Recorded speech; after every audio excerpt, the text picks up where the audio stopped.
Shea Stadium in Flushing, New York. Sports Channel presents Mets Baseball. Today, the Mets take on the Chicago Cubs. The starting pitchers for the game. For the Cubs, Greg Maddux with a record of 1-2, an earned run average of 3.38. And for the Mets, Rick Anderson with a record of 1-1, an earned run average of 3.09. Well, hi, everybody. I'm Ralph Kiner along with Fran Haley and Tim McCarver and Rusty Staub. And right there, Davey Johnson, who is the manager of the National League East. The celebrations went long last night. A lot of champagne spilled. Not too much of it was drunk. But at least the ball club is intact and they're ready to play here today. We can't say the same about the field. The fans tore it up. And it has been repaired, but there will be some bad hops out here today. And possibly it will not get back to where it was until next year. So, Fran, the conditions are set for an interesting ball game. It really is today, and you really know what a manager feels about you when after a long night everybody celebrates, you find yourself in the lineup after you clinch it. But the Mets today with some young players in the lineup and some guys that they'd like to take a look at, an opportunity to win a whole lot of ball games, and history can look back someday with affection towards this ball club if they win a whole lot of ball games from now on the rest of the year. Well, they do have quite a few ball games, and the big problem is to keep the ball club going so that they'll hit the playoffs in real good shape. We'll be back with the start of this ball game in just a moment right after this message.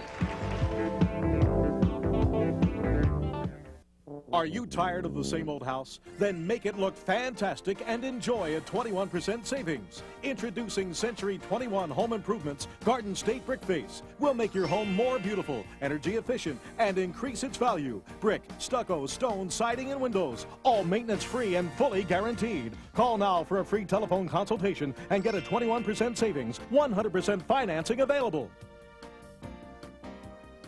Call Century 21 Home Improvements today. Just got a break. Tell me a story. What are you doing?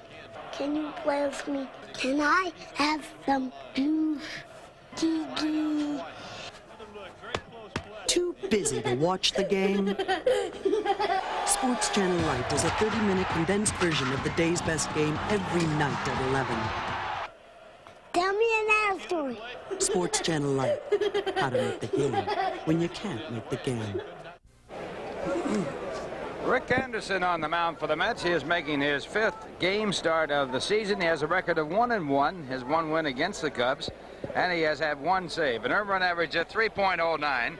Rick has worked 43 2/3 innings. He has given up 41 hits, struck out 20, and walked 11. And Rick Anderson going for the Mets against the Cubs in the final meeting of these two clubs here at Shea. And Chico Walker will lead it off for the Cubs. He'll be followed by Ryan Sandberg, the second baseman. Rafael Palmeiro will be the left fielder batting third. Keith Moreland batting fourth. Leon Durham at first base batting fifth, batting sixth to catcher Jody Davis. Brian Dayette, the right fielder, batting seventh, batting eighth Sean Dunson, and batting ninth the pitcher Greg Maddux. And the defense for the Mets, it's Magadan at first base as we look at the first pitch of the ball game. Tuffle at second. The shortstop is Elster, and at third base Johnson. In the outfield for the Mets, as we look at pitch number 2 that's fouled off, a fastball, 1 ball and 1 strike. In left field for the Mets is Lee Mazzilli, in center field Stan Jefferson, and in right field Kevin Mitchell. The catcher John Gibbons, and a 1-1 count on the leadoff batter Chico Walker. And Walker hitting at 300 for the year with 1 home run and 4 RBIs. Pops it up to the shortstop, and Kevin Elster makes the catch. So 1 up and 1 away. And the batter for the Cubs will be Ryan Sandberg. Sandberg hitting .283 for the year with 13 home runs, 67 RBIs. Sandberg with 30 stolen bases. He picked up his 30th last night. Now has had 30 or more stolen bases in his 5 years in the major leagues. And a club going through transition. I'm sure Gene Michael taking a look at some of the young players in hopes for next year. And the fastball right on the outside corner. It's strike 1. John McSherry behind home plate. Billy Williams at first, Dana DeMuth at second, and Joe West at third. And a little blooper into right field, coming hard as Mitchell. He can't get to it, and it drops in for a base hit. So Sandberg with a base hit, a runner on, and the batter will be Rafael Palmeiro. Palmeiro with a home run in last night's ball game, his second since coming to the major leagues. Hit it in the 8th inning off to White Gooden. He accounted for the 2 runs the Cubs had in the ball game as the Mets won it 4-2. Overall hitting .241. And he has driven in 8. He brings a 5-game hitting streak into the game, and his 8 RBIs have come in 9 ball games. Palmeiro, I believe, played in Pittsfield, Massachusetts this year and hit 12 home runs. I can guarantee you, unless they move the fences back since I've been in Pittsfield, as you look at Davey Johnson, Palmeiro is primarily a spray hitter. And the runner goes. The throw down to second is into shallow center field, cut off by the second baseman, Tuffle, as it gets away from the shortstop covering. And John Gibbons really forcing that ball to second base. One of the times when you try to throw it too hard, the ball will die on you, and right there the ball bouncing. Gibbons with a good throwing arm. So the count at 1-1 on Rafael Palmeiro. He is one of the bright young prospects that the Cubs will be looking forward to playing next year. The curveball by Anderson for a ball. I asked Gene Michael in the middle of the year if he was leaning towards young players in the minor leagues. He said, I'm not sure. We don't have glowing reports on any of our young players in the minor leagues. Palmeiro from Havana, Cuba, but he was raised in Miami. This ball hit hard into center field. Over there to track it down is Jefferson, and a throw back into the infield as Palmeiro lines out to center. Great opportunity for a young player to show his wares in front of management when you come up in September. I think it's better to come up in the middle of the year or September rather than starting the year in the big leagues, because you're in playing shape. You're in a mid-season form when you come out of the minor leagues, so really you should be in the groove. And of course, at the end of the year with a ball club like the Cubs, they're going nowhere, so there's no pressure on you other than your own pressure for your own performance. Here's Keith Moreland, the veteran Chicago Cub player, and he takes a curveball for ball 1. Moreland hitting .272 this year with 12 home runs, 76 RBIs. He is the club leader in runs batted in. Anderson with that peculiar way of going into his glove to get his grip on the ball. And that pitch, 1 ball, 1 strike. It's funny how you develop certain habits as a ball player. He had a balk called on him one time when the umpire didn't realize this is his normal action of going into the glove. Look at that, right up the arm and then into that glove. Hanging curveball hit foul down the left field line. They tell a pitcher at a very young age to hide the ball. That's why they get the ball in the glove before they manipulate the ball. Here is that foul ball again off the bat of Keith Moreland.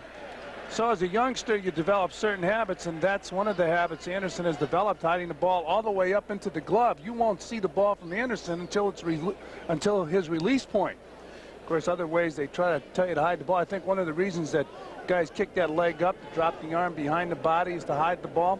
I'd love to know who came up with the idea for the windup. Joey Brown in the movie called Alibi Ike. And the curveball hit hard. This time gloved by Johnson, the third baseman. The throw retires aside. Good play by Howard Johnson at third. So no runs, 1 hit, and 1 man left at second to score at the end of 1/2 inning. The Cubs nothing, the Mets coming up.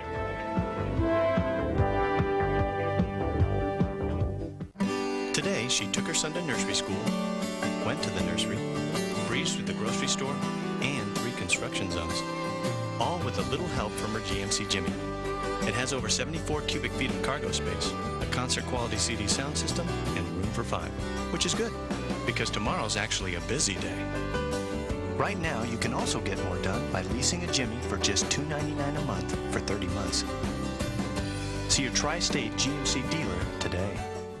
Playing with Kendall has been great. He's been a good role model for me. He's been helping me in my development as a rookie, both on and off the court. You know, he's our man outside most of the games. I haven't played against bigger players, but he's done what it takes to win for a team, and he knows we need him on the court. He's given us a lot of extra lift. Kendall Gill, when he saw Jimmy Jackson was coming to this team, I thought maybe he'd feel a little bit of friction, or maybe this is a competition. You know what he said? I'm excited because Jimmy Jackson's going to make me even work harder than I've worked to make me better. That's a professional. Well, Greg Maddux, the pitcher for the Cubs. 1 win, 2 losses, 3.38 ERA. 16 innings pitched, 20 hits, 10 strikeouts, 5 base on balls. Greg Maddux. And the lineup for the Mets: Stan Jefferson leading off in center field, Tim Teufel playing second, Magadan playing first base, Mitchell in right, Mazzilli in left, Johnson playing third, Elster at short, Gibbons catching, and Anderson the pitcher. And the defense for the Cubs: Durham, Sandberg, Dunston, and Moreland in the infield, Palmeiro, Walker, and Diet in the outfield, Davis behind the plate, and Maddux on the mound. First hitter for the Mets, Stan Jefferson. Jefferson batting only 167 since being recalled, and he takes a strike. Jefferson having had an outstanding spring with the Mets. A lot of people felt he was going to make the ball club. Davey wanted to keep him. He batted .500 in spring training. But as it turned out, Kevin Mitchell was the one that they kept, and that turned out to be a good move. Everything the Mets have done this year have been good moves. It's amazing, the night after, or the day after they clinch the division, they have organization meetings here in New York with managers from the minor league teams and scouts. 1-2 on Jefferson. Of course, as Al Harrison said on the pregame show, the Mets have a chance to break their own New York attendance record this year. And Jefferson fouls the ball off. Jefferson batted .290 at Tidewater with 2 home runs and 36 RBIs. He has good speed, had 25 stolen bases, but he missed a lot of ball games. As you look at the winning pitcher last night's game, Dwight Gooden. Kind of fitting that Dwight was the pitcher who clinched it.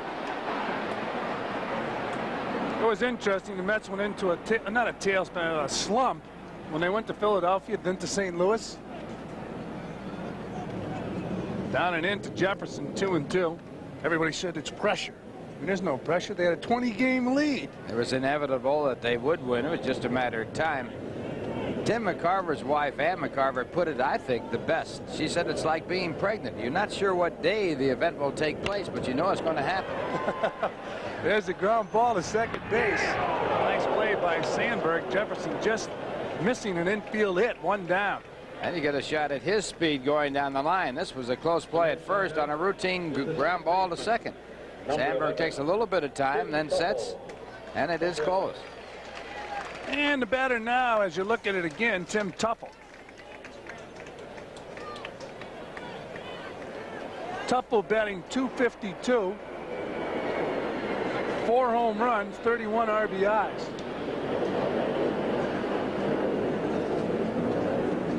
One man down. Inside, ball 1. Ralph, you'd be the scout. How would you appraise Tim Teufel's year? I think he had the kind of year the Mets were looking for. He was a backup at second base and did a grand job. In fact, the last half of the season, he's hit very well. His last 10 games, he's hit .361. His last 17 as a starting player, .339. He's come on very strongly. Swung on and missed, 1-2. So you were a scout and a manager. Now be the general manager if he went in and said, I want a lot more money. Of course, it would. How much more money? There's a point of no return in there. You were easy, I suppose, as a general manager. A lot of it's determined by who your backup players are, the young players coming out of the system. Well, that's a good point. As Teufel swings at a breaking ball, misses, strike 3, 2 down. And right here, Greg Maddux, who has a brother with the Philadelphia Phillies that pitched against the Mets, picks up his first strikeout. And here's one of the heroes in last night's ball game, Dave Magadan. In spring training, Sports Channel did a Yankee preview show and a Met preview show, and I had the opportunity to talk to Sweet Lou Piniella in Fort Lauderdale. He told me, tell Davey to give my nephew a chance to make the ball club. Well, Lou was managing last night here in New York. His ball club lost, and his nephew was a hero in Flushing. Magadan, the nephew of Lou Piniella. They grew up in Tampa, Florida. Lou said that he never worked with him hitting. He said line drives run in the family. Magadan 3 for 4 last night. The hero of the ball game. Drove in 2 big runs, replacing Keith Hernandez at first. 1-2 on Dave Magadan. And that's sort of the year that the Mets have had. When someone went down, the person that came in picked up the player that was out of action. Gary Carter certainly replaced well by Ed Hearn when Carter was on the DL. Yeah, Hearn did a great job backing up Gary Carter. I think they lost, what, 3 ball games when Gary was out, and a lot of people said that they had a big lead. There was no pressure. We find a lot of answers up here. You know, if we had all the answers when we were down the field, it would have been a different story. Well, I think one thing for sure, Fran, and you know that when you have been on good ball clubs, players pick you up. Sure. 3-2.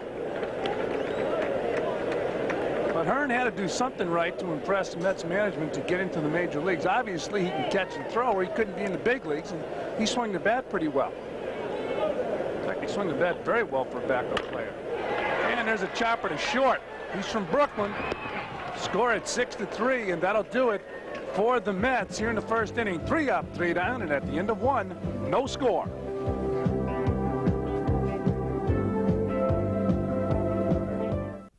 What lower round draft pick just might stun the NBA by becoming his team's leading rebounder this year? The Sporting News knows. Do you? What hot goalie will dominate NHL offenses to power his team to a great season? The Sporting News knows. Do you? What surprising rookie sensation could send his team soaring into the Super Bowl? The Sporting News knows, and you can too when you call now to claim your no-cost 4-issue Sporting News mini subscription. Plus, reserve these great sports binoculars free. When it comes to the NFL, NBA, Major League Baseball, and the NHL, nobody keeps you in the know quite like the Sporting News. What GM's blockbuster trades will turn his pretenders into pennant contenders next season? The Sporting News knows, and now you will too. Call now for your no-cost 4-issue Sporting News mini subscription. If you like it, get 24 more issues, 28 in all, for 4 easy payments of just $4.99. Plus, get these great binoculars free with your paid subscription. Call now. Daryl, Doc, Keith, and the kid. You're watching 86 Mets Curtain Call right here on Sports Channel. Bull Durham, as he's known affectionately, to lead off. Leon hitting .262 with 19 home runs, 61 RBIs. Durham with his 19 home runs. The club leader in that department, tied with Gary Matthews. Matthews with 19 and 43 RBIs, and Matthews rumored to be on the trading block. I think a lot of these guys will be traded. And the first pitch by Ed Anderson is taken for, Rick Anderson, I should say, is taken for ball 1. Some of those contracts, though, it's a lot more difficult to trade players now. And a fastball for ball 2-0. See what happened in Chicago? The Cubs won. People got used to it. Now the heat's on. There's Lee Smith, big Lee Smith in the dugout. He is the closer for the Chicago Cubs and having what you would term a good year for a ball club that hasn't done that well.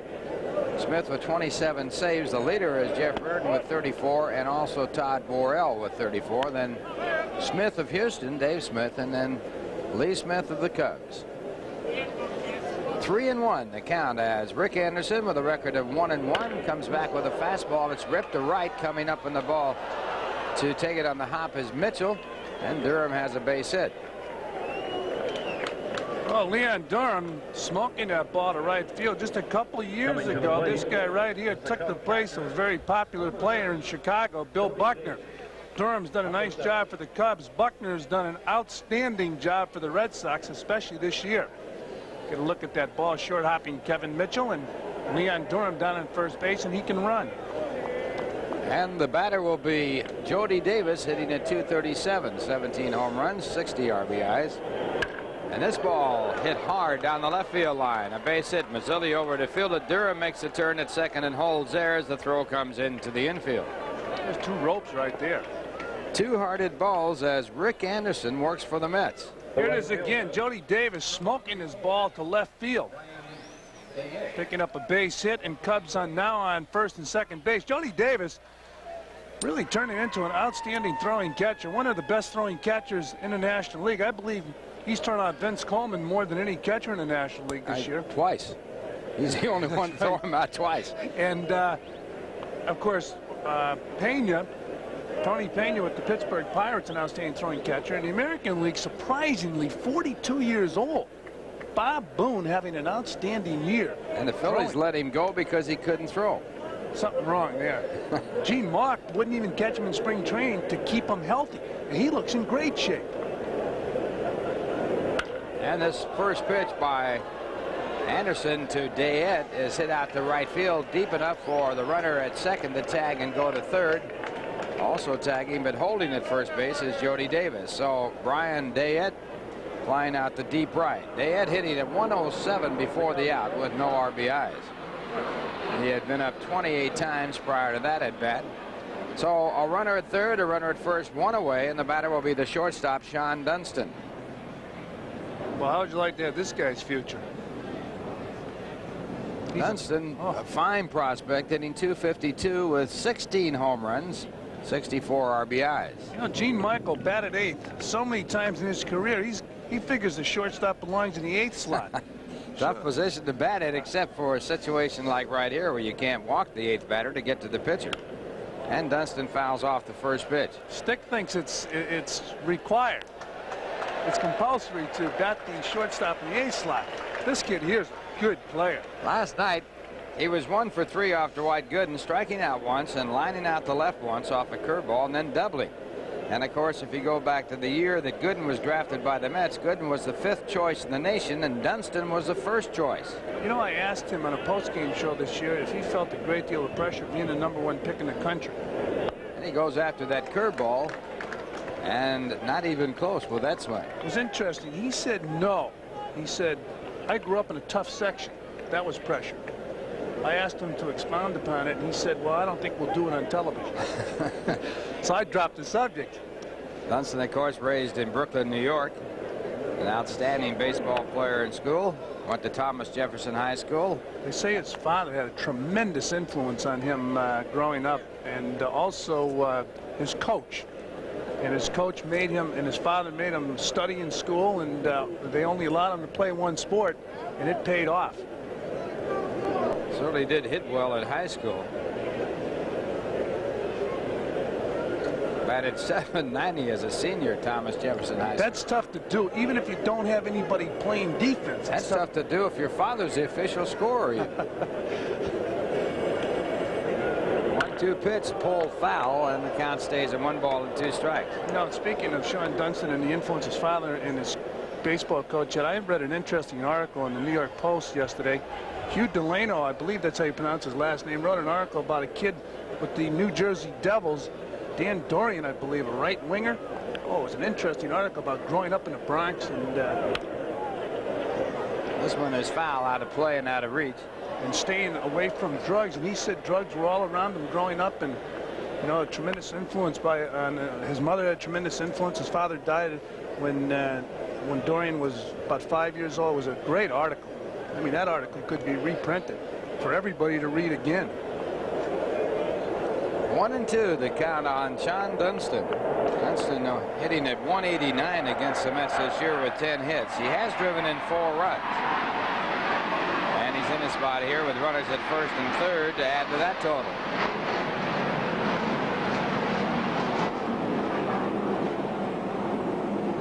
Dunston hitting at .252 this year. And again, the breaking ball, again a foul ball on the check swing. You know, Ralph, we were talking about you as a general manager before. I talked to Bob Lemon recently about the time you released him.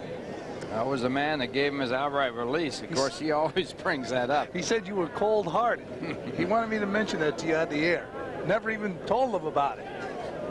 What he forgets to tell you is that he was the property of the Cleveland Indians at the time, had an arm operation. He was sent down to me to be rehabilitated, and he never got rehabilitated. He said you just want to release a big name. I said, I want to release you because you're the biggest name I've ever had to release. Of course, we were close friends, and he understood the situation, but he always brings that up. Oh, he's a great guy. The toughest to release was a fellow that was a relief pitcher. There's another foul ball. It was a relief pitcher and a great one for the Boston Red Sox. And his name escapes me right now. I'll have to think of it. Dick Raditz? No, it was before that. Change of pace. He had a great changeup as a pitcher. And when I released him, of course, it was out of the fact that I had picked him up because he was at the end of his career, and I thought he might be able to help the ball club down there. And this has popped up into shallow right, going back as Tuffle, the runner at third, tagged up, but no chance to come in there as Tuffle runs the ball back in. So Durham holds at third on the out by Dunston. You know, Ralph, excuse me, go ahead. I was going to say, and when I released him, his wife called me on the phone and says, what are we going to do? We don't have any money. We don't even have money to get back home. They were driving back. Those are the things that are really tough to do. Boy, that's tough, yeah. Very, very tough. It's got to be the toughest part of baseball for a general manager or a manager to make a decision like that. Now the pitcher, the batter, Maddox, and he's hitting .429 as a hitter. Maddox 3 for 7 in his major league career. Greg Maddox. And the pitch is swung on and popped up into shallow left field. Kevin Elster back to make the play. The shades are down. The catch is made. The side's retired. 2 hits and 2 men left. 1 in scoring position, and the score at the end of 1.5 innings. The Cubs nothing, the Mets nothing. In 295 official at bats. No score. Bottom half of the 2nd inning. And Greg Maddox with his first pitch, a called strike. Mitchell hitting .263 against the Cubs this year with 10 base hits and 1 home run. I'd have to say, Fran Haley, the Rookie of the Year, certainly the #1 candidate, in my opinion anyway, would be Todd Worrell, although he pitched in the World Series last year. Yeah. He is a rookie. Yeah, I would definitely give him a vote, too. Here, you just looked at Darryl Strawberry with his sunglasses. A lot of sunglasses on. And it's a cloudy day. Yes. So a tough night in the clubhouse. I'll tell you one thing, that clubhouse scene was something else. 69, the only other time that they clinched the pennant here at Shea Stadium, and they tore up the field, which they've done here, as you could probably see as you look at the overall picture of Shea Stadium. I'll tell you, Pete Flynn had the Irish temper going last night, was not happy with the field conditions. He's right. Yes. There's a swing and a miss, and Mitchell is struck out. 2nd strikeout for Maddox. Here it is again, Maddox making a good pitch on Kevin Mitchell. You talked about the Rookie of the Year. How about the Manager of the Year? Everybody's saying Hal Lanier, but this guy in the Met dugout has done it for 3 years and done a fine job. Keep in mind the Mets were in last place when he took over that ball club. Davey Johnson. No question about it. The Mets 90 wins his first year, 98 his second. He'll have more than that this year. He's already got 95, more than any manager in baseball over the last 3 years, and he's only been in the major leagues 3 years. And for managers with over 500 decisions, he's the second winningest manager, second to Joe McCarthy, who's in the Hall of Fame as a manager. Percentage-wise. In fact, Joe McCarthy did an outstanding job with the Cubs and the Yankees. He was the first to win pennants in both leagues. High fly ball out to center field, moving over the center fielder Chico Walker. He makes the catch. So I'd give my vote to Davey Johnson. How about the Cy Young Award? Well, American League's pretty easy. Yeah, that's easy. So that Clemens gets it in the American League. I'd have to say it was Fernando Valenzuela. Yeah. The third baseman, no doubt about it. We don't have any votes, so it doesn't make any difference. Well, we can say anything we want. That's right. Nobody will listen. Well, the baseball broadcasters have a group that vote on it, and they have their awards, and certainly there's the Cy Young Award winner of last year, Dwight Gooden. Dwight picking up a victory last night as he pitched the clincher for the New York Mets. He's now 15-6 on his record. I love the history of the MVP award. The Chalmers Award back in 1910 by the Chalmers Auto Company. They gave out a luxury car, but it started out, they were going to give out the car to the highest batting average. It was a great promotional vehicle. It turned out Nap LaJoie and Ty Cobb were neck and neck. The players despised Ty Cobb, so they decided to rig it. One of the games, they put the outfielders way back and the infielders way back, and Nap LaJoie went way ahead of Ty Cobb. Cobb caught him. What happened was the Chalmers Company decided to give out 2 cars to stay away from controversy. And the following year, they said, okay, let's start with the MVP. Let's forget the batting average. Guess who won it the following year? Ty Cobb. Of course, the Chalmers car no longer in existence. It's like the Edsel down the drain. Yes. That's because they gave away 2 cars instead of 1. Well, a walk to Howard Johnson keeps his average at 245. He has 8 home runs this year and 31 RBIs. Mazzilli, who flied out to center field to start the inning, hitting 227 with 3 home runs and 12 RBIs. And now it's Kevin Elster to be the hitter. Elster hitting 333, 4 hits and 12 at-bats. Look at these two guys arguing about their favorite teams here in New York. And the first pitch to Elster, taken for ball 1. Johnson, the first base runner for the Mets, off Greg Maddux. M-A-D-D-U-X is the way he spells his name. And his brother, Mike, with the Philadelphia Phillies in the major leagues. Greg became the youngest pitcher this year to win a ball game and pitch a complete game in the National League. He is just 20 years of age.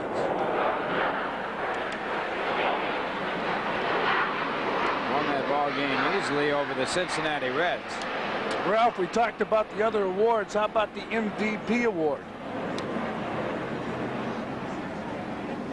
Well, that's going to be a real tough one. There's no doubt about it.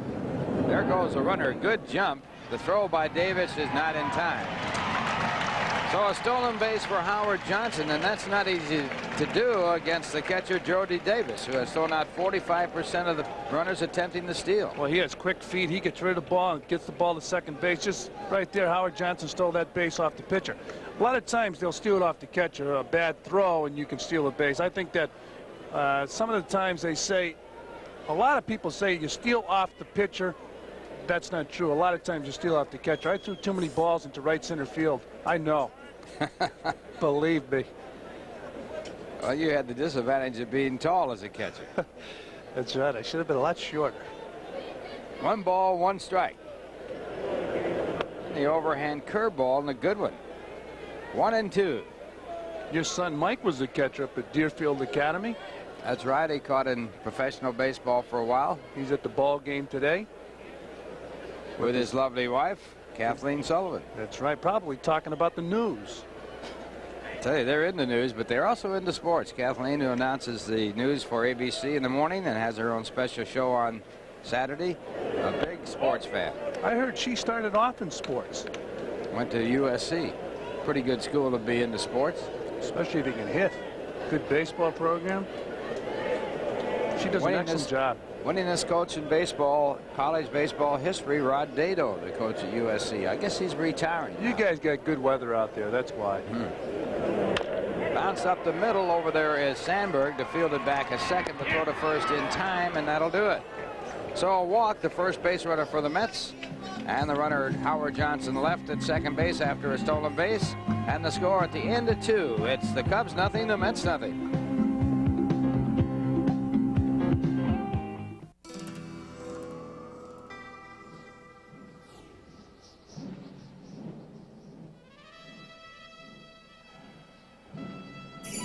You are witnessing, in its entirety, the Volkswagen sales pitch.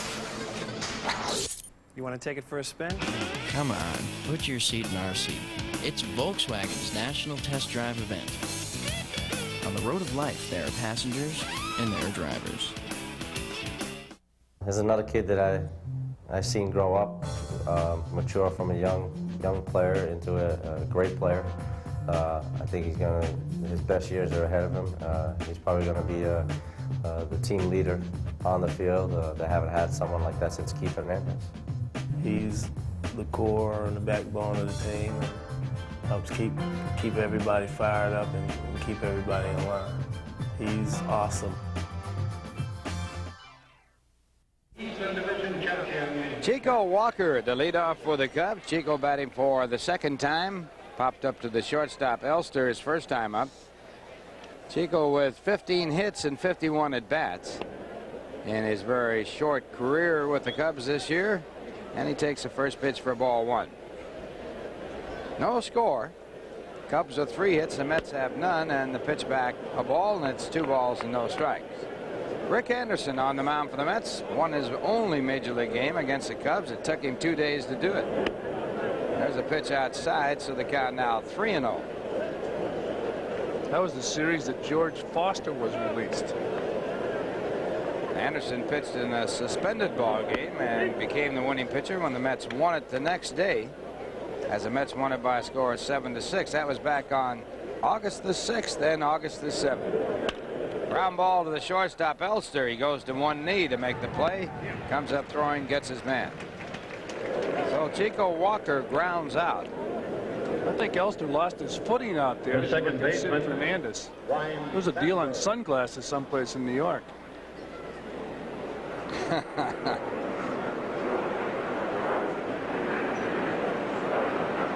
Bob Ojeda right there, along with Bobby Sykes. Ryan Sandberg, the batter. Ryan blooped a single to right field his first time up, got as far as second when he had a stolen base, his 31st of the year. And Anderson's fastball has popped up in foul territory. John Gibbons, the catcher, is there. And he has a lot of trouble with it, but makes a play. Yeah, nice play by John Gibbons. When that ball goes up in the air behind home plate, it comes down, it comes back towards you. Has all that spin on it. Yeah. That's why the toughest play to make really is the one right above you. You have to go out in front of home plate and come back in. Right there, just misjudged by John Gibbons, but man, nice catch. Remember at one time they would tell you line the ball up with your nose and catch the ball like a basket catch about chest level. You got to be insane lining up with your nose. Well, it didn't bother Ernie Lombardi, didn't it? Boy, imagine. I mean, if he got hit, it wouldn't bother him. First pitch is ball one to Rafael Palmeiro. And now he hits another fly ball to center field. His first time up, he had lined the center, and this one again caught by the center fielder, Jefferson. So the Cubs go in order, and the score at the end of 2.5 innings, it's the Cubs nothing and the Mets nothing.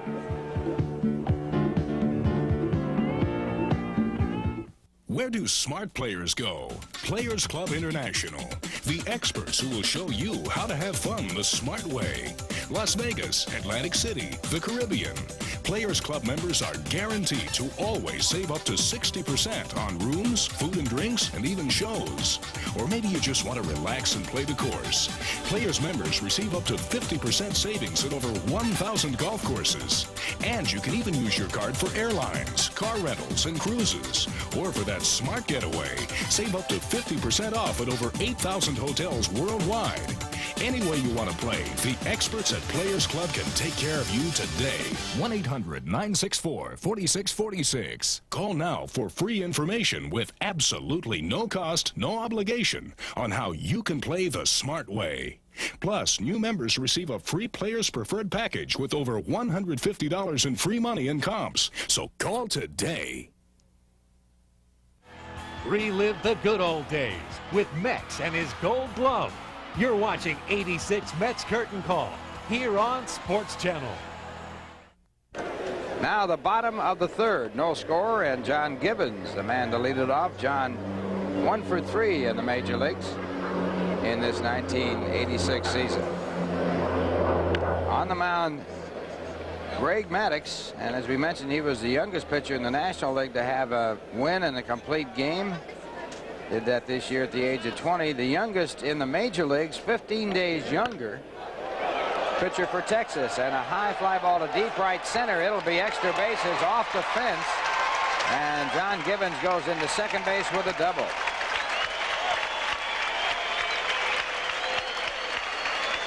Well, John Gibbons really tattooing this ball the other way. Boy, a lot of power the other way.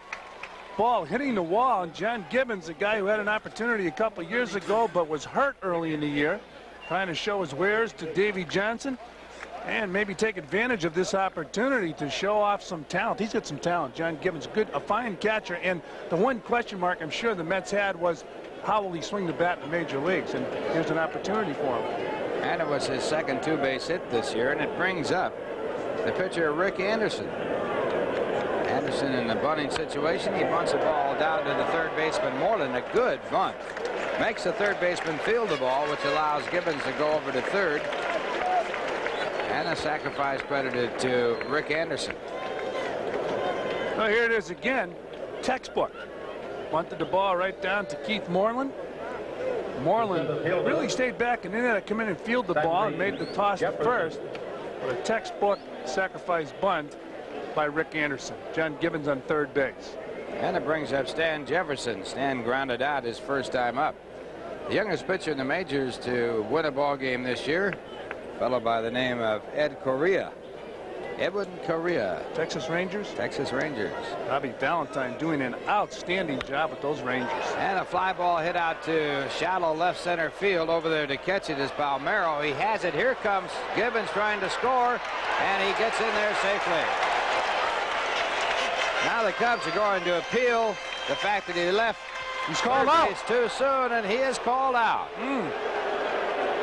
So it will go as a double play as Gibbons left third too soon. Here it is again. Stanley Jefferson hitting the ball off the end of the bat. And Palmeiro, the left fielder, making the catch. Gibbons tagging and on his way home. And he's safe at home, but they appeal the play to third base, and Joe West says he's out. And Stan Jefferson loses a run batted in. He's also charged with a time at bat on the mistake made by John Gibbons. So no runs, one hit, and no one left on base. The score at the end of 3 as Rusty Staub comes in with Fran Haley. It is the Cubs nothing, the Mets nothing.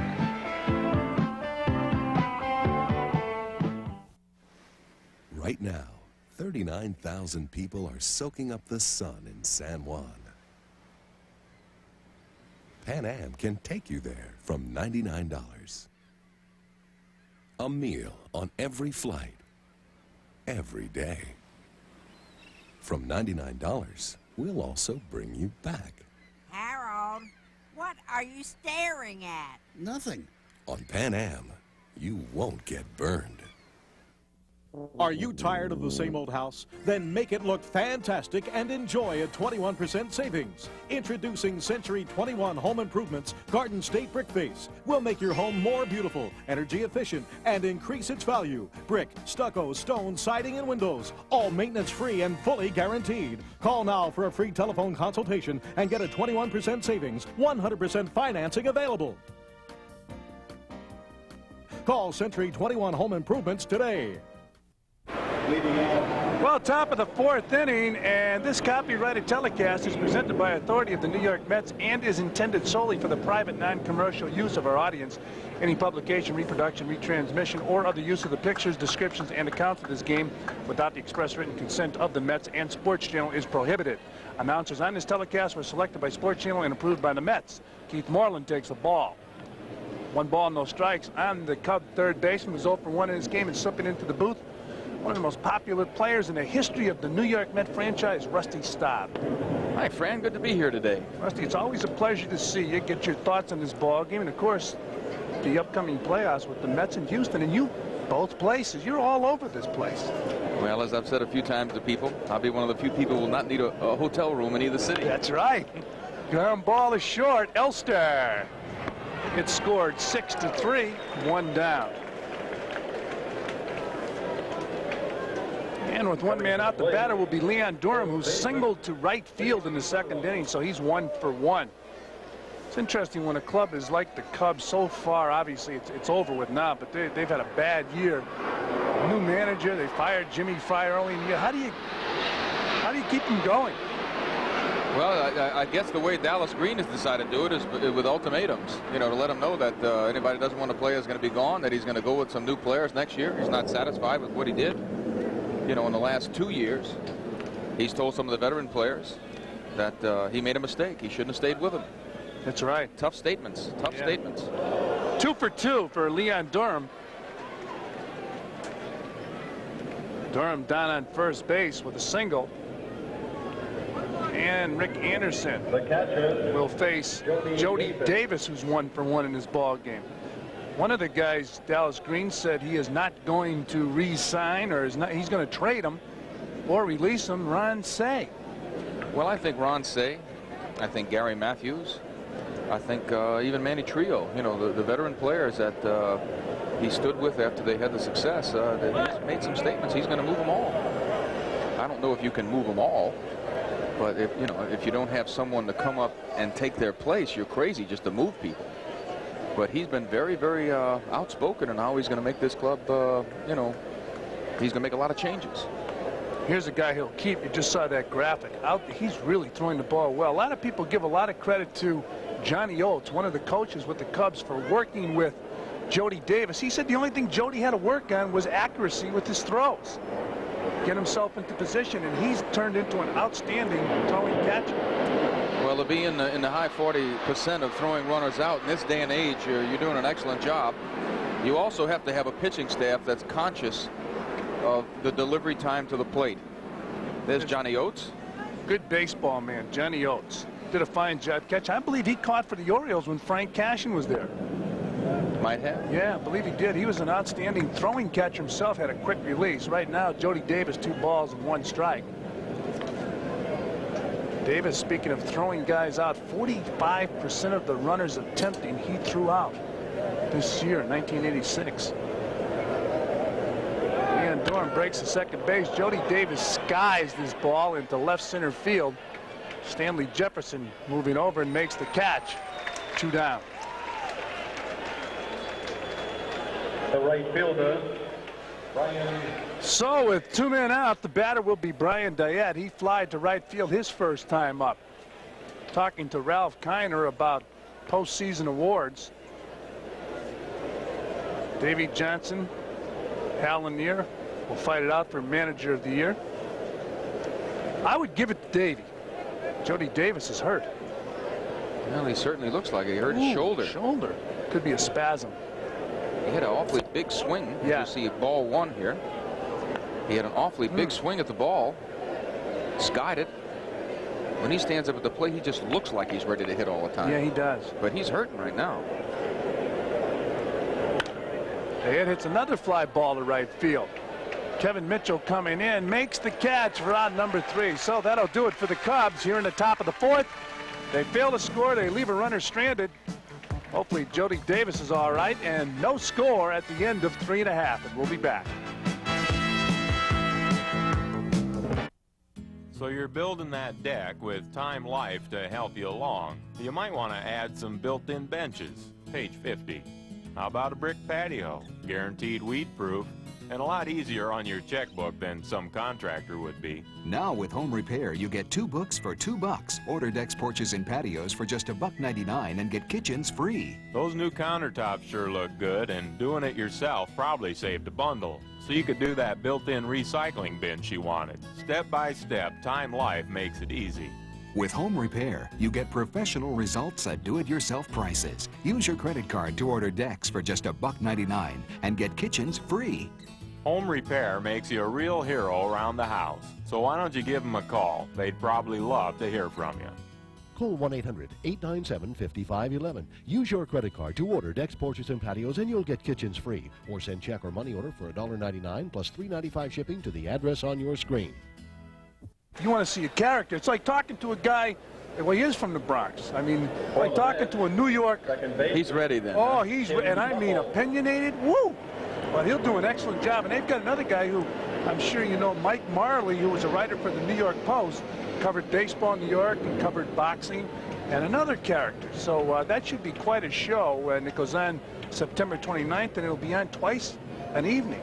And of course, I'm sure Rusty's Restaurant on 73rd and 3rd will have. You're always tuned into Sports Channel. Of course we are. Yeah, I see it. As Tim Tuffle fouls the ball off. Any specials tonight? There's always specials at Rusty's, Fran.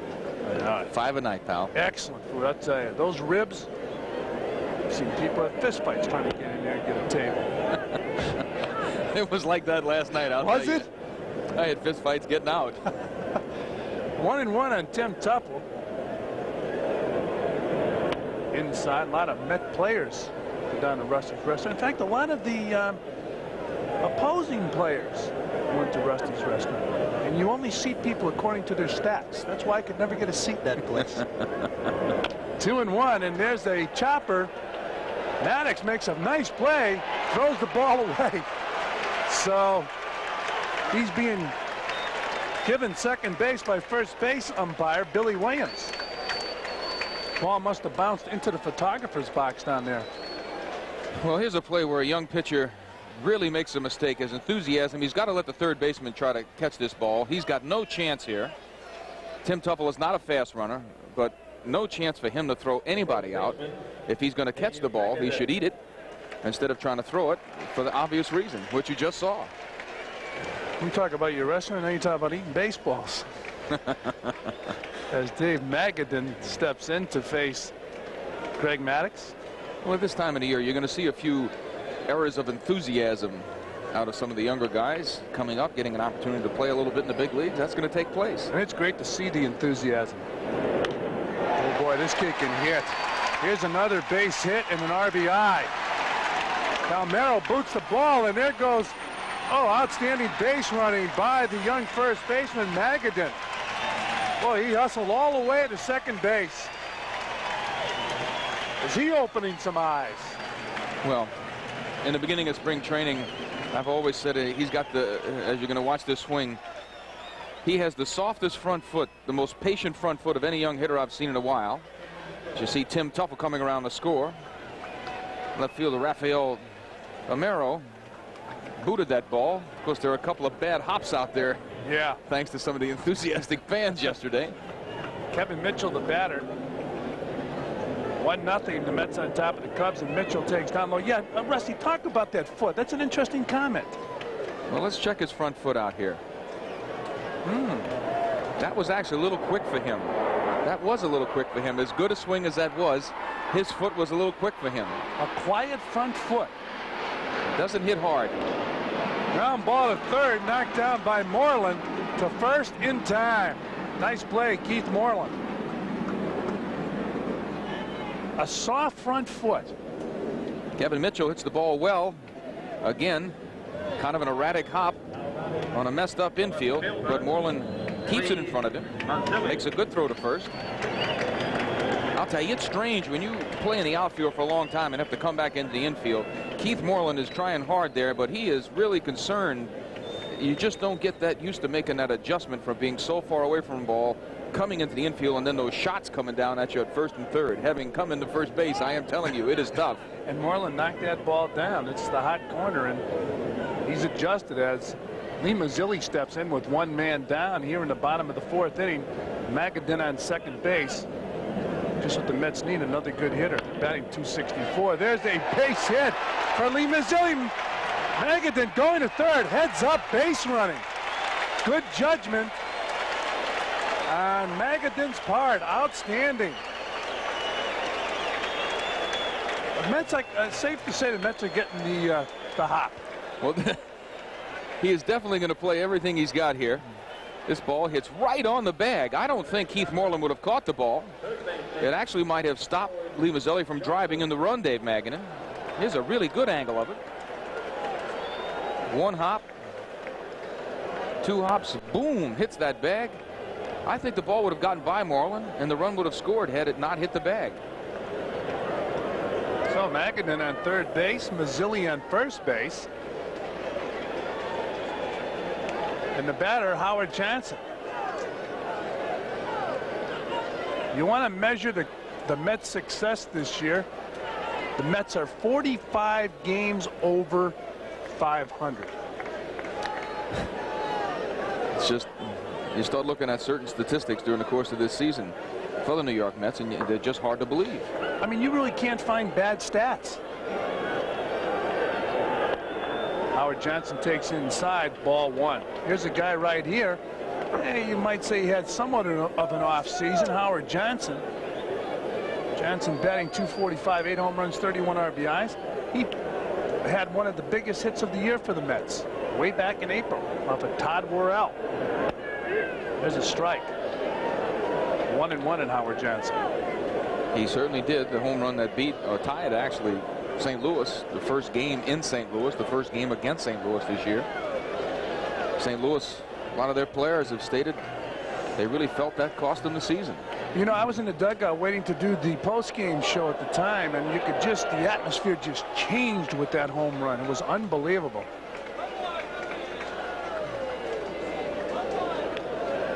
Two and one on Hojo. And he hits a long drive to right field, way back. That ball's gone. A long home run by Howard Johnson.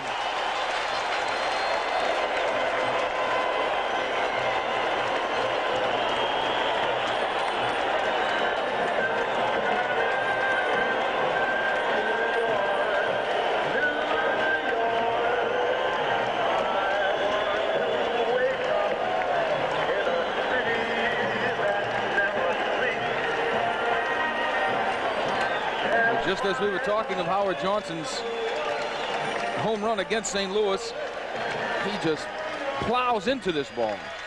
A high fastball out over the plate, right where he wants it, and he drives it up against the tarpaulin, right underneath the Budweiser sign.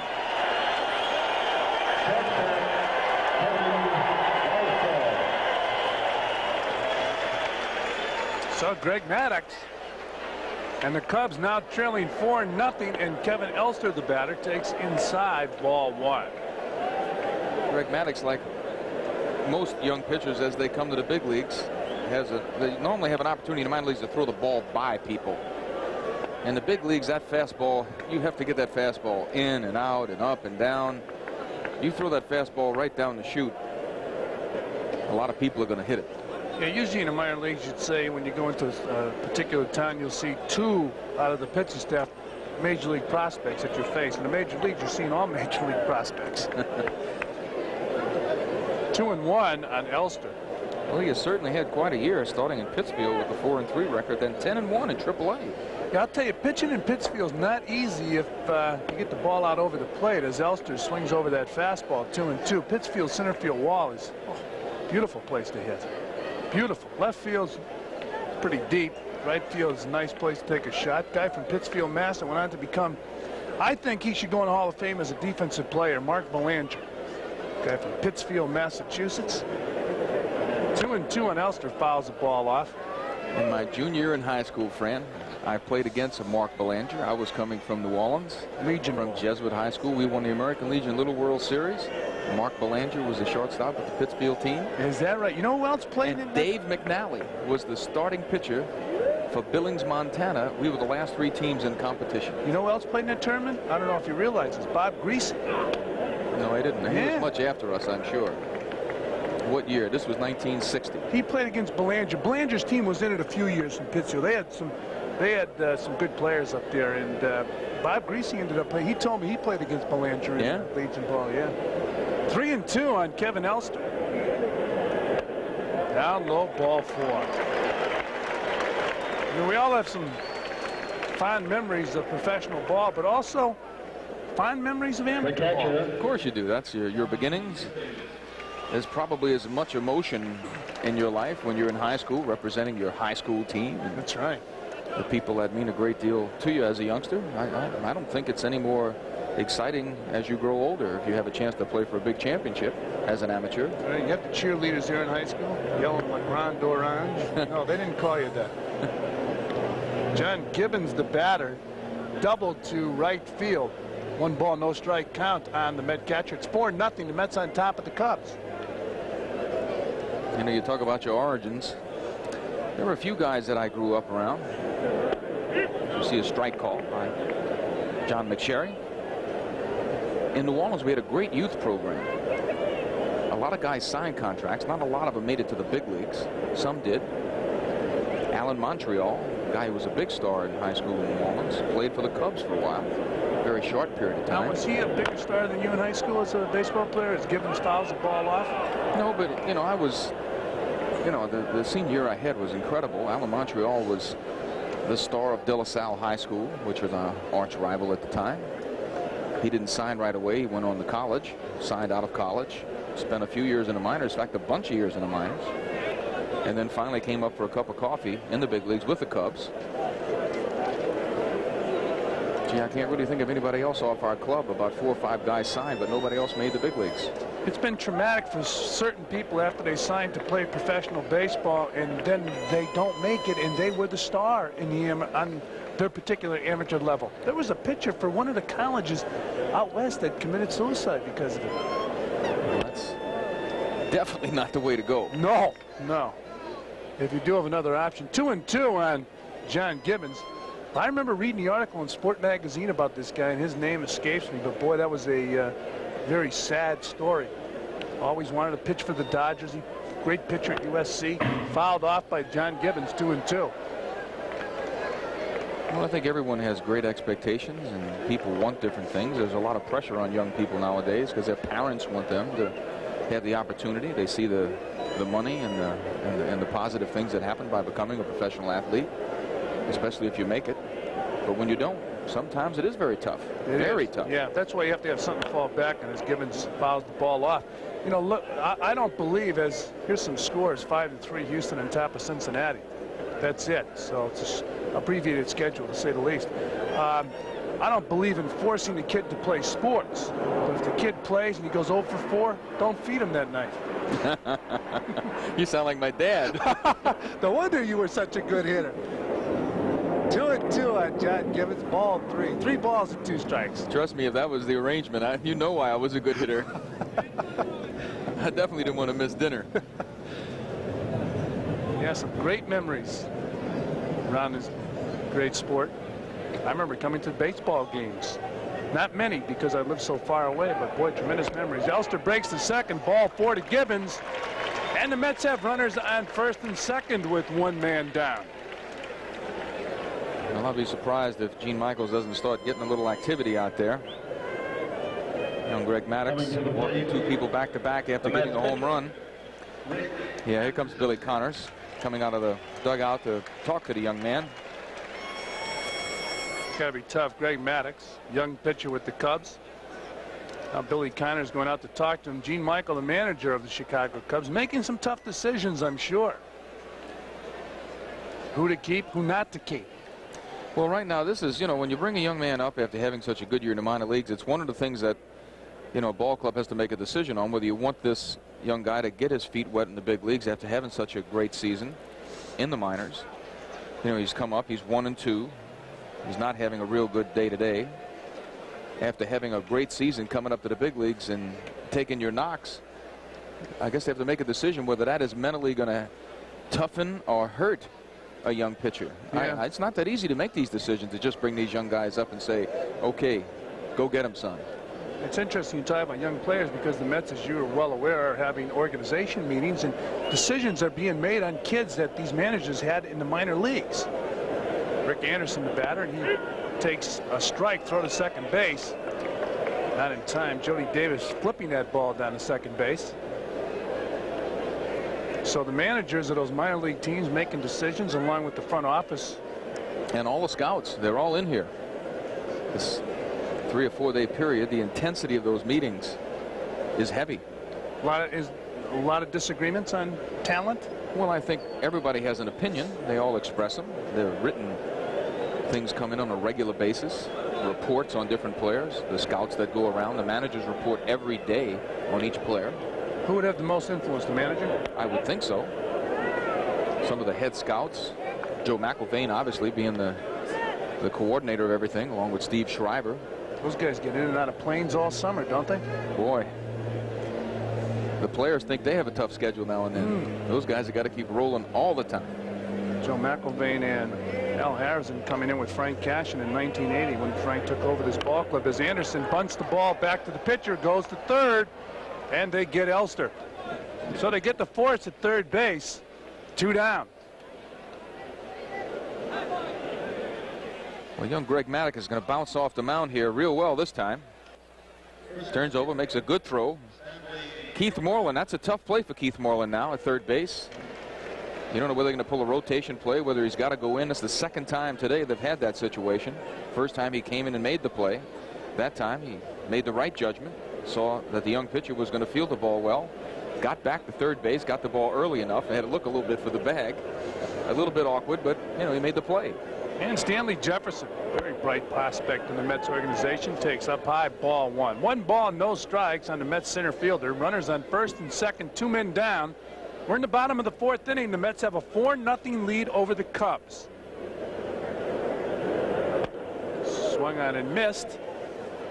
1-1. Right there, Stanley Jefferson releasing the bat with one hand. I'm not sure if he's an advocate of the Charlie Lau theory, but Charlie advocated that. And what do you think of that, Rusty?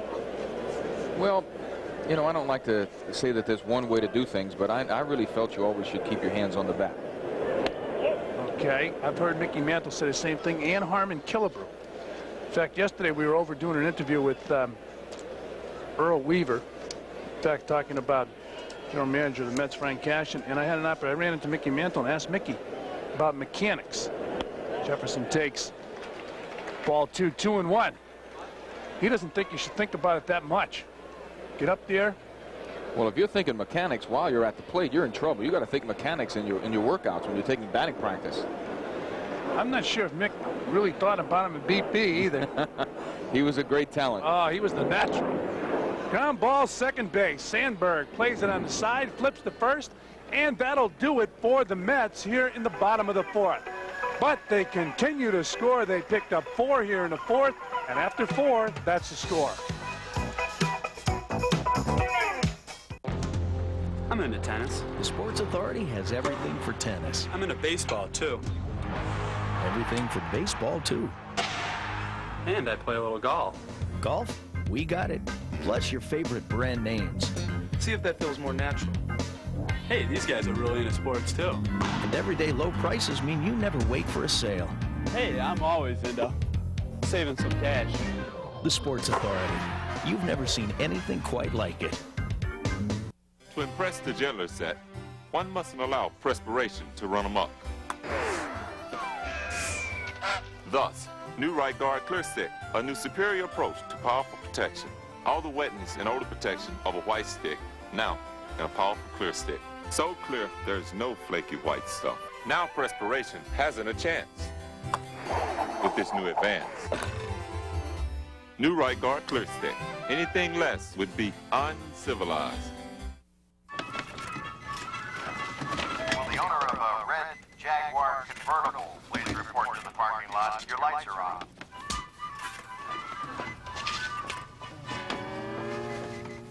The Monopoly game at McDonald's. You could win a 1997 Jaguar XK8 convertible dream car. Just buy large or supersized fries and you could win this prize. It's our best Monopoly game ever. It's not mine, it's yours. What do you want with your fries? Sit back and enjoy more of 86 Mets Curtain Call, exclusively on Sports Channel. Well, it's 4-0 as the tree grew in Brooklyn. Sean Dunston steps to the plate. What a talent. You just have to, you know, it almost gets redundant when you start talking about a guy who has got so much talent and such a young guy. I mean, his future is so bright. The sky's the limit here. Oh, he can play. Takes outside, ball 1. Of course, A Tree Grows in Brooklyn, a great book. Movie directed by one of the greatest directors in the history of this country, Elia Kazan. There's a strike, 1-1.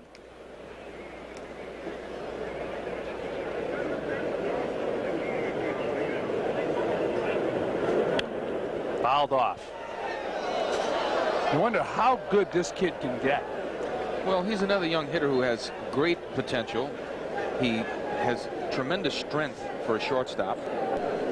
I think his biggest problem is he's under the ball a lot. He doesn't drive it enough. It's my theory about hitting anyway, but he's under the ball quite a bit. Fouled off. What do you mean? Well, as you saw that ball being fouled off, it went up and behind him. Very few of the balls he hits, you know, and fouls off does he drive into the ground, you know, fouling back. He kind of dips that back shoulder, and it makes him be under the ball. You know, people talk about the arch, you know, the arc of a swing. You know. Just saw him dip his back shoulder. He popped that ball up. Well, that's one of the things he's going to have to, you know, really make an adjustment on. I think it's one of the things Darryl Strawberry from time to time has made an adjustment on, but not enough yet. You know, that was interesting. You could see him swinging that bat, popping that ball up, and exactly what you talked about, that back shoulder dipping, as Terry Francona will be the pinch hitter. Number 16. Terry Francona's hitting .246 as a pinch hitter. He's had 38 at-bats with 7 hits, but he has not driven in a run nor hit a home run as a pinch hitter so far this season. He was released by the Montreal Expos this year. He was a big prospect. Was it from Arizona State? He came out of Arizona State. Well, he had 2 terrible leg injuries. One when he was leading the league in hitting about 5 years ago in Montreal. Tore his knee up, had to have a massive operation. And a foul ball down the left field line and into the crowd, not a play. Then after he rehabilitated the one leg, he went out in that field in Montreal and hurt the other knee. So he was really hobbled, but the one leg was worse than the other. The one he had the major operation on, it was like, you know, gee, they didn't think he was ever going to be able to run good again. So that AstroTurf, no good for Terry Francona as he pops the ball up. Elster drifting back. He'll be called off by Lee Mazzilli, and Mazzilli makes the catch for out number 2. Talking about that Montreal Expo, or the Montreal turf. Francona, bad leg. Andre Dawson, a tremendous talent. At 32 years old, should be in the prime of his career, experiencing trouble with his knees. They had to move him from center field to right field. And Tom Hume just about ruined his career in an injury on that surface up in Montreal. Well, they definitely have to replace that field. It was in terrible shape. The warning track is where it was really terrible. They had areas where you were actually on concrete. The rubber had worn off, and there were some areas where it would get soft in the sun and your spikes would stick in it. Wow. It was like a different kind of rubberized surface, and it really caused a lot of problems. They're playing your socks up there. Chico Walker was 0 for 2 in this game, popped a short and grounded a short, the batter, and he bunts a bullet.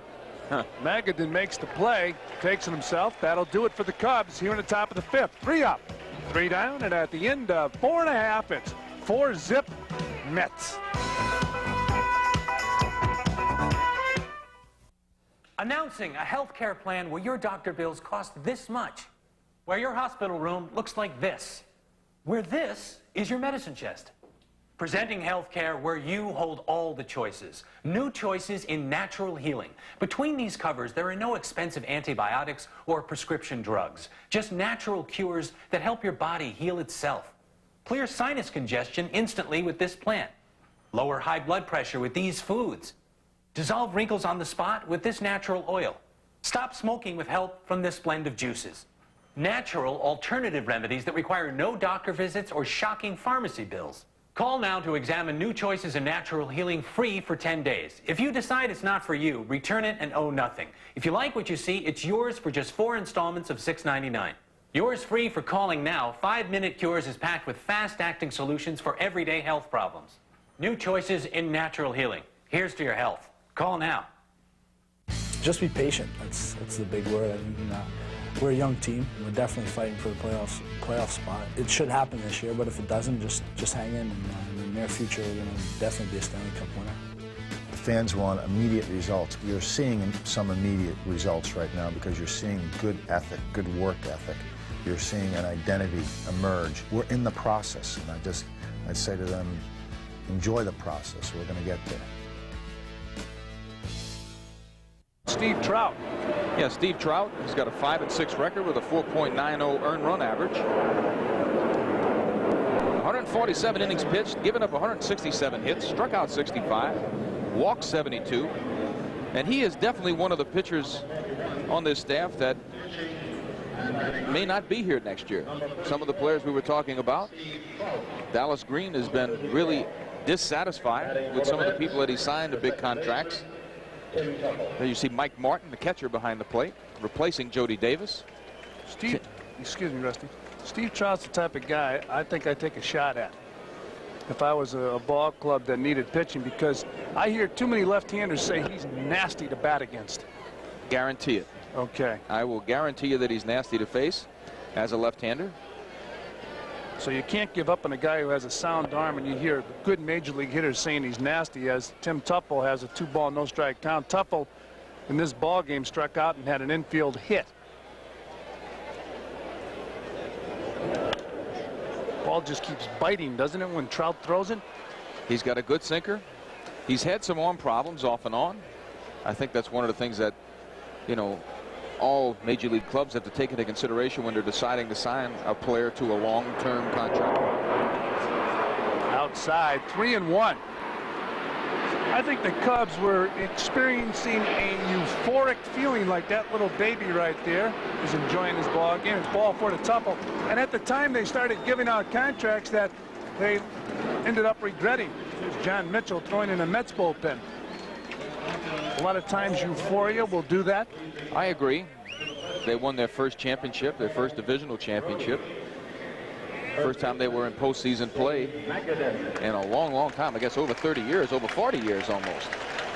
And obviously Dallas Green pleased with some of the decisions he made, some of the people he brought over. He tried to keep it intact. He says he's made a mistake. He's going to change it. Well, right here, Dave Magadan facing a tough Steve Trout, fouls the ball off. 0-1. Tim Teufel was on the move. They're talking about Magadan, his uncle Lou Piniella, over there with the New York Yankees, versus his cousin, godfather. Everybody should have a godfather. The 0-1 pitch, outside, 1-1. Today's quiz: name the 3 players who have played in every inning of Mets postseason history. Jerry Grody? Yeah, I'd put him as one. Okay. Cleon Jones. Cleon Jones did it? Yeah, I would pick Cleon Jones. Every inning. Buddy Harrelson. Buddy Harrelson. You and Buddy going into the Mets Hall of Fame. It's quite an honor. And both Buddy and I appreciate the ball club giving us such a nice honor that there's Buddy right now. 2 of the most popular players in the history of the Mets, Buddy Harrelson and La Grande Orange. 2-1 inside. Tuffle heading for second to throw. They got him. Well, that was a nice throw by Mike Martin, and that was a tough pitch to handle and throw. You're right, Fran. He's a little off balance, comes up. Tim Tuffle, not the fastest guy. That might have been a hit and run. And the pitch was of such a up and in nature that young Dave Magadan couldn't pull the trigger on it. And it's 3-1. There's a strike. That ball he threw to second base. The only good feature about it, it was on his throwing side, but other than that, it was into the hitter. One of the more difficult throws for a catcher when you have that left-handed hitter up there and the ball's in on him. You're right. And there's a ground ball to first base. Durham takes it himself. 2 down. Magadan, as you mentioned, a relative of Lou Piniella, in the dugout for the Cubs, a good friend of Lou Piniella's. Well, there's been some statements. Obviously, no one knows what Dallas Green has in mind right now, but some people say that Stick Michaels not going to manage that club next year, that he might go upstairs. That's been a rumor. With the Cubs? Yes. Stick's been upstairs before as Kevin Mitchell pops the ball out of play. Strike 1. Stick, of course, at one time, I believe, the general manager of the Yankees. They've had a few over there. Oh, he's had about every position with the Yankees you can have. Yes, so he's including left out. That's right. He was out. Also, speaking of that, Billy Martin had some unkind words for the coaching staff as Kevin Mitchell hits a pop fly in a shallow center field. Sean Dunston going out, and Chico Walker making the catch, coming a long way to make that catch, and that'll do it for the Mets. Here in the 5th, they fail to score. They leave a runner stranded at the end of 5 complete. It's 4-zip Mets.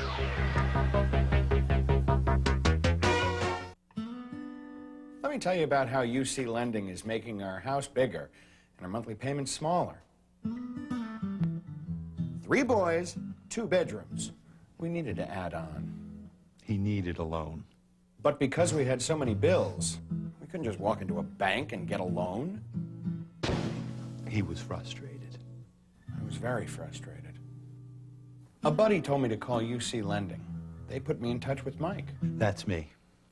He came out to our house and helped us with our paperwork. I did. He gave us the money for the extra room, and he saved us $400 a month. I did that too.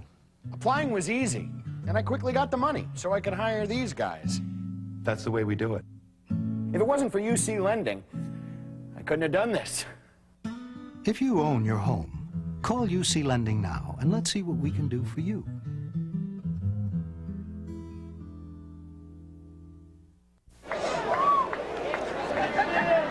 And you see young John Mitchell on the mound, who's going to take the place of Rick Anderson.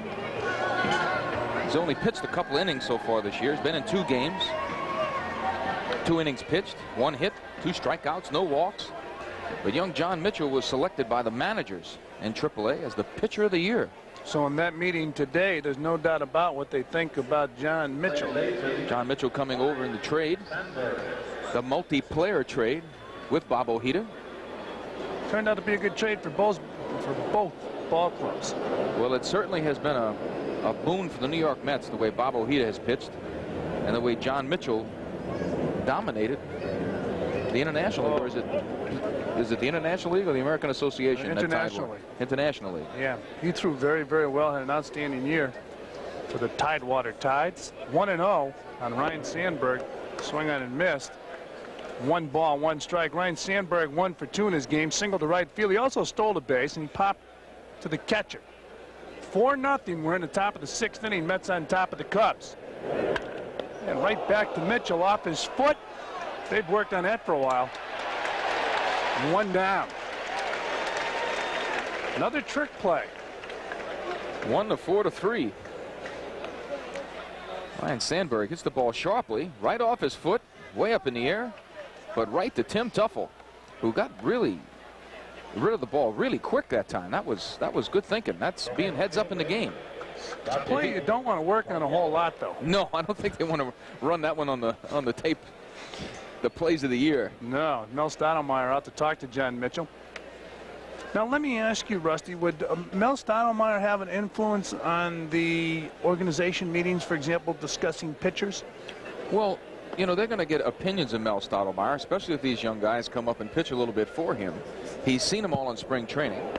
I would think that the minor league managers are going to have the biggest input. Some of the clubs also have minor league pitching coaches. I think our AAA club, the Mets in Jackson, Tidewater, they all have pitching coaches. So I'm sure that they have a pretty good input in these meetings also, because they're living with these different pitchers all year long. Okay, and Palmeiro, the batter, hits a chopper to first. Magadan to Mitchell. Score at 3-1, 2 down. Rusty, in that meeting, they have a whole lot of guys there, right? Well, they have all the area scouts. They have all the coaches, you know, that are with the clubs. The special minor league roving instructors, plus all the managers. So it goes all week? I would say it's an intense 4 days. Any punches thrown? You never know. And the batter now, Keith Moreland, who's 0 for 2 at this ball game.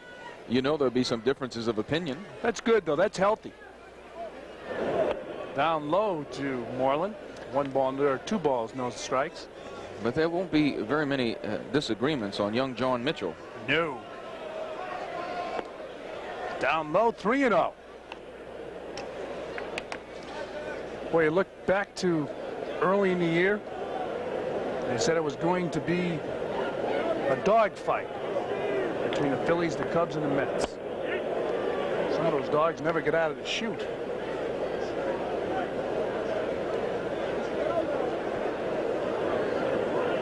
And I forgot the Cardinals.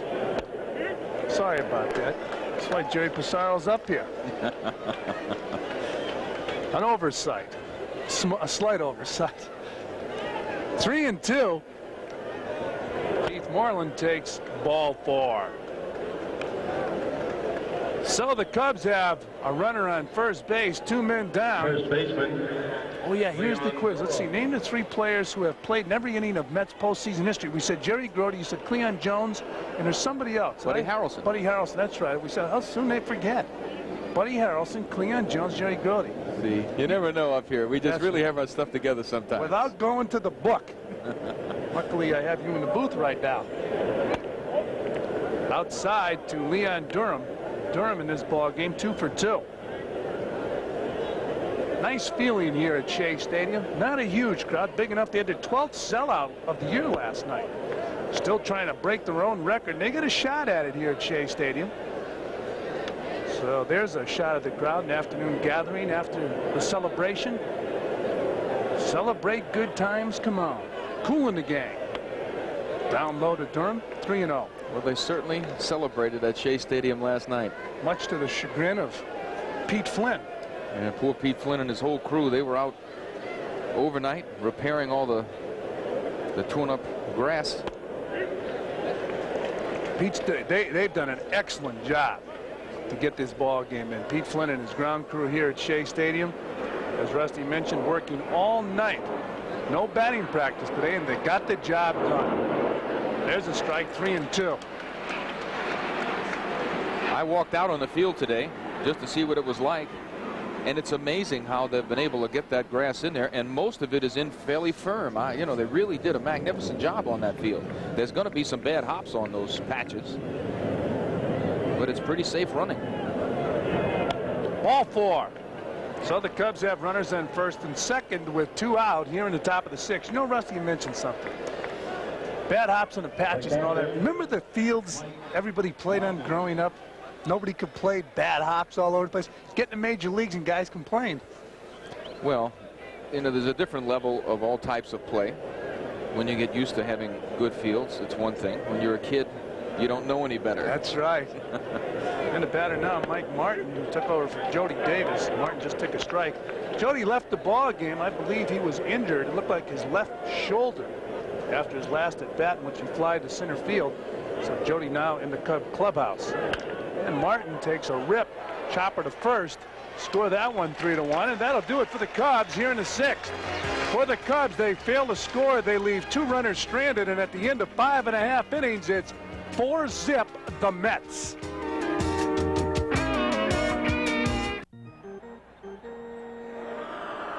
Yes, he's back.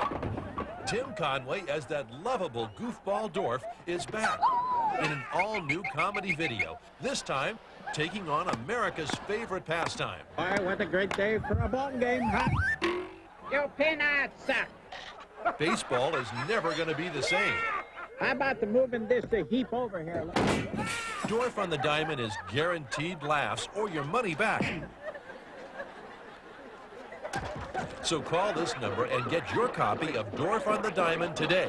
Call now and you'll also get this Dorf keychain and collectible Dorf baseball card absolutely free. This offer is not available in any store, so call now. Have your credit card ready and call 1-800-865-5995 or send $19.95 plus $4.50 shipping to this address. Get your video, keychain, and collectible card.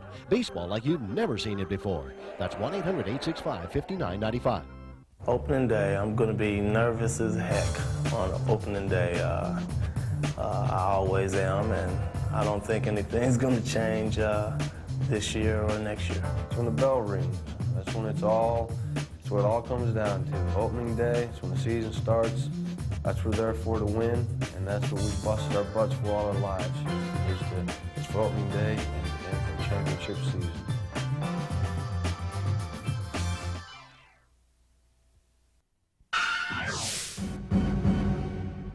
Frank DePino in the ball game for the Cubs. Frank is the 3rd Cub pitcher of the afternoon. The Mets on top 4-0. And DePino working the final 2 innings of yesterday's game. He has a record of 3-7, an earned run average of 4.20, and he has picked up 3 saves. Came to the Cubs from the Houston Astros. He has worked 75 innings, given up 66 hits, struck out 63, and walked 26. Originally in the American League with Milwaukee.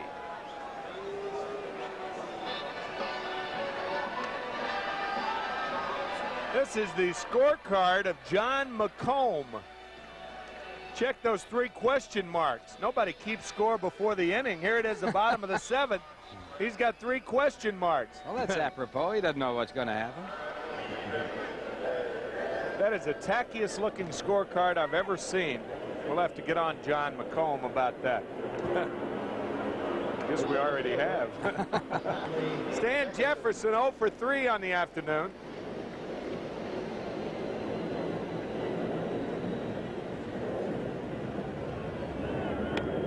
And a fastball is high. Ralph, if you had to really think about it, what would you say your favorite meal is? Well, right offhand, I'd eliminate brunch. And then it would narrow down to a very nice evening dining somewhere where the atmosphere was good, the company was better, and the food was excellent. That's kind of the way I feel. Evening meal, of course, in Europe, lunch is the big meal. But up here in the booth, Ellen Rubinoff has informed us that brunch is her favorite meal. That's one of the most boring statements I've ever heard. It's 2-1 to Jefferson. I mean, I've never heard of anybody where brunch was their favorite meal. It sort of means that you don't like breakfast because you're looking for an excuse to skip breakfast when you have brunch, I would guess. Yeah. And you don't like lunch because brunch comes right before lunch, so you can't have lunch. Only other meal is dinner. I really don't understand that. I thought she was a very with it type girl. Yeah, sophisticated. I don't suppose she is. No wonder she's not married.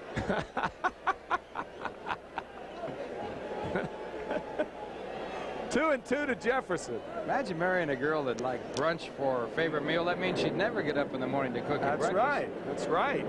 Tell him. Line to left. Jefferson has a hit.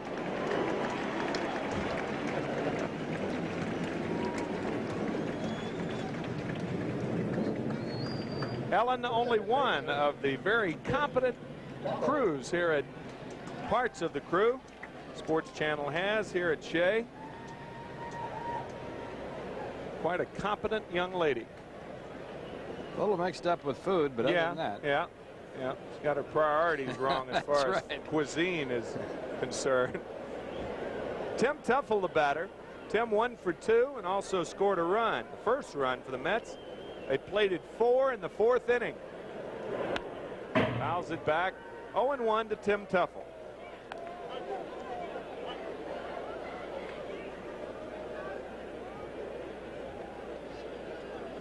Teufel has closed out the second half of the season in fine fashion, raising his batting average up to a respectable number.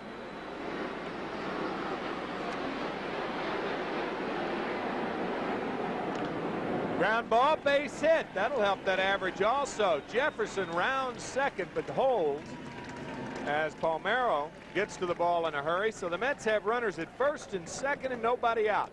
And Tim picking up his second hit of this ball game. He's been on base his last 3 times with a walk sandwich in between the 2 singles. Started the game striking out, so the Mets with runners at first and second off Frank DiPino.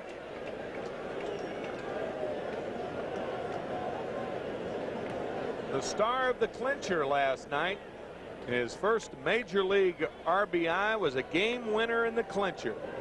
Something that can never be taken away from Dave Magadan. And he squares around as if to bunt and fouls it off. 0-1 to Magadan. Dave from Tampa, Florida.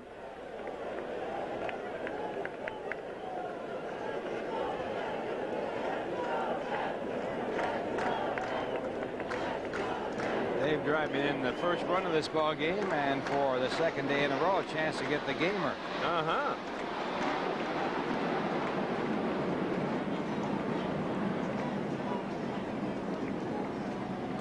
Fouls this one off. So it's 0-2 today. I don't understand this play. I can't believe that Davey's having him sacrifice here to move the runners up. The Mets leading 4-0. They have clinched the division. And right here you want to see whether your batter can hit away in tough circumstances, and evidently he did miss the sign because Bud Harrelson is talking to him. Sam Perlozzi sitting next to Davey. Sam, the manager of Tidewater this year. Davey's right. And it's just a matter of time before Sam's in the big leagues. So many in the Mets organization to be thanked.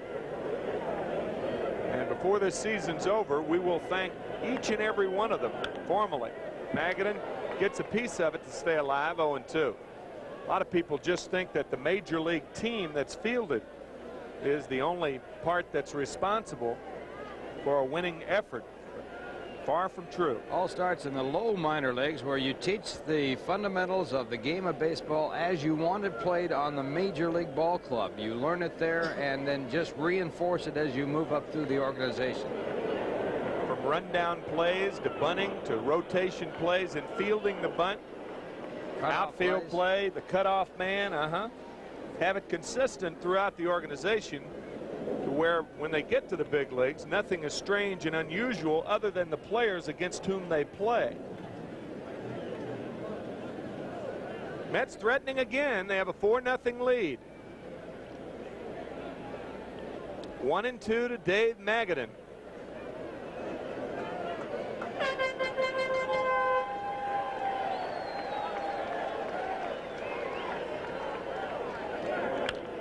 Ground ball sharply to Durham. It could be 2. Good play. Dunston back to Durham. Nicely turned 3-6-3 double play. 2 out. Well, one thing for certain, when the ball gets to the shortstop on any play, he's going to be able to throw it hard. And Dunston, with that great arm, takes a bad throw and turns it into a double play. And he was way off the bag then. That wasn't even a neighborhood play. That might have been a 5-story play. Got to be a tall bag. Check this out. Now look at this play. Goes up in the air. He's near the bag when he comes down. He's in contiguous territory. Juxtaposed. That's right. Of course, that's next to, not above. But he was nowhere near the bag. But it is a double play, a 3-6-3 double play. Here's Kevin Mitchell. That's Texas land down there. He was a Texas mile away from that base. Sure was. Mitchell rips it foul. Kevin 0 for 3 on the afternoon. Everybody says, well, the Mets have won it now. They've clinched it. Do they really tire? Do they really try when they go out? You better believe they do. That individual performance is always the equalizer, isn't it? No question about it. Line to left. Mitchell, his first hit, and RBI number 39 on the year. 5-0. New York leads it.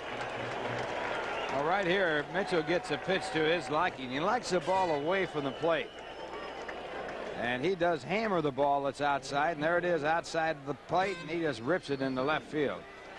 Drives in a run for the Mets, and they get one more for insurance as Mitchell gets the RBI. His 6th against the Cubs. And Lee Mazzilli, the batter. Lee 1 for 3 with a run scored. Well hit left field. Back is Palmeiro, and he makes the catch up against the wall. Lee Mazzilli trying for his 2nd home run of the year as a right-handed batter. Just a couple of feet short. A couple of more bites of steak today, and he'd have had it. 1 run on 3 hits and 1 left. Probably had brunch. 5-0. Why does Bell Atlantic NYNEX Mobile have the largest network on the East Coast? So your cell phone will work here. And out here. It works here. To ensure that your calls get through, our network is so large, it's absolutely incredible.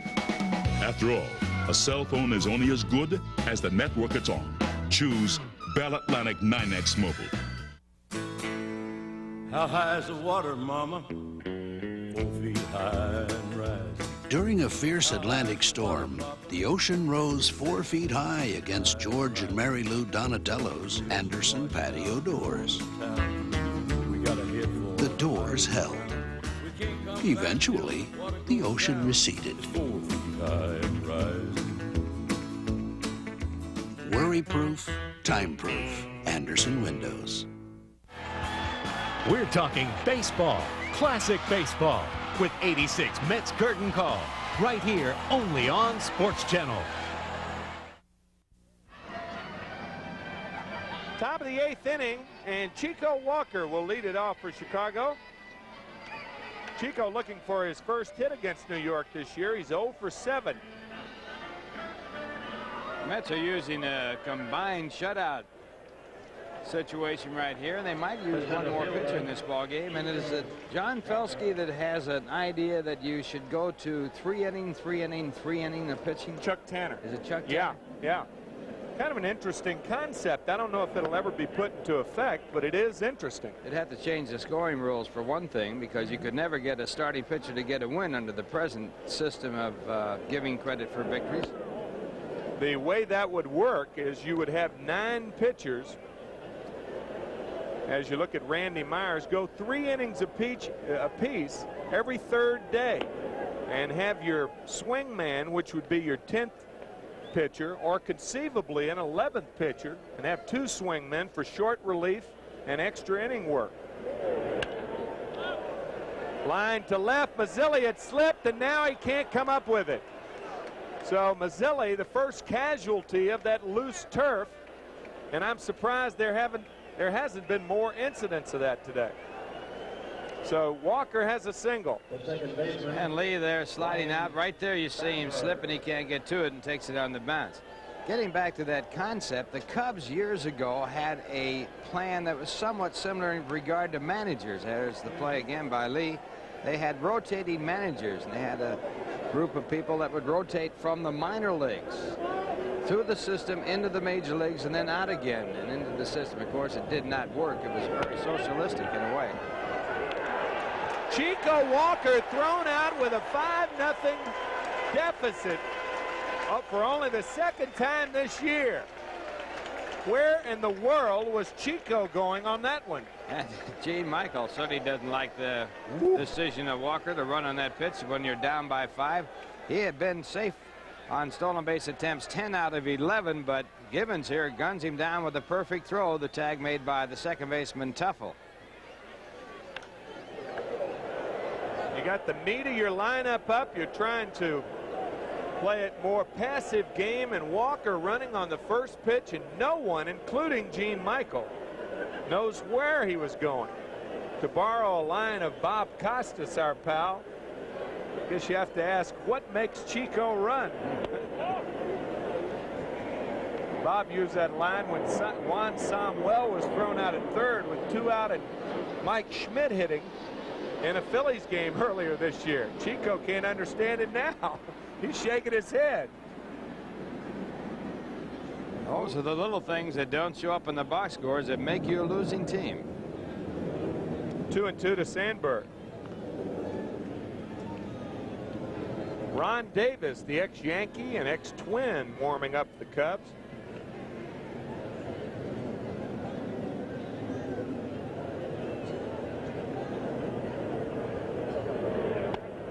Ball high from Mitchell, so it's 3-2, full count to Sandberg.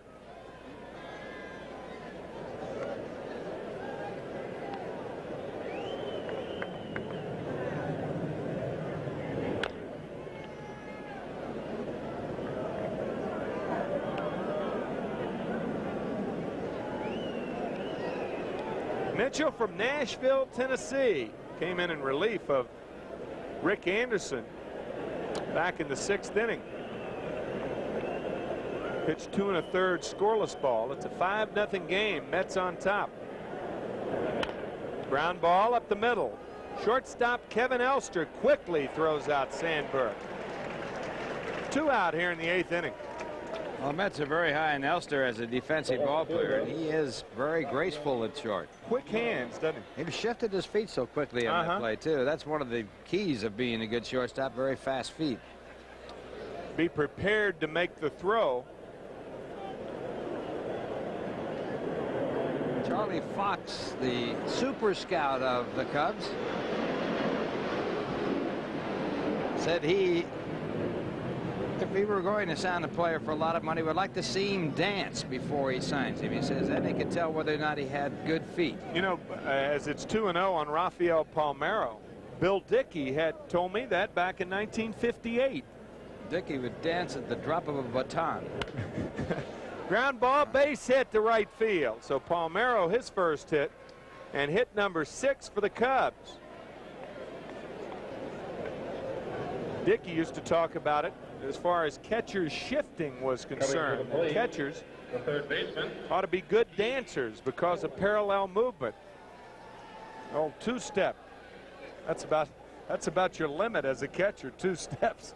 Other than that, it's past you, right? If you take 3, what is that, the waltz? You're out of luck. That 1, 2, 3 slide isn't going to get it. Fastball to Moreland for a strike. Keith 0 for 2 on the afternoon.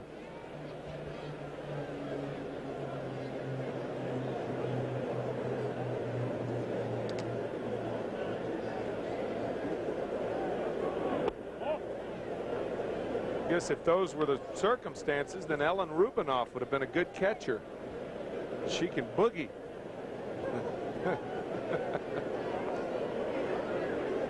Dancing around in the booth up here. This is supposed to be a professional operation. 2-1 to Moreland. Keith entered the game batting .272. We're going to get Ellen in all sorts of trouble, huh? Isn't it fun? She can handle it, though. Yeah, she can handle it. She'll talk her way out of it. She can flat talk. Elster for the force. No runs, a hit, and one left here in the 8th. The Mets comfortably in control, middle of the 8th. We'll be back.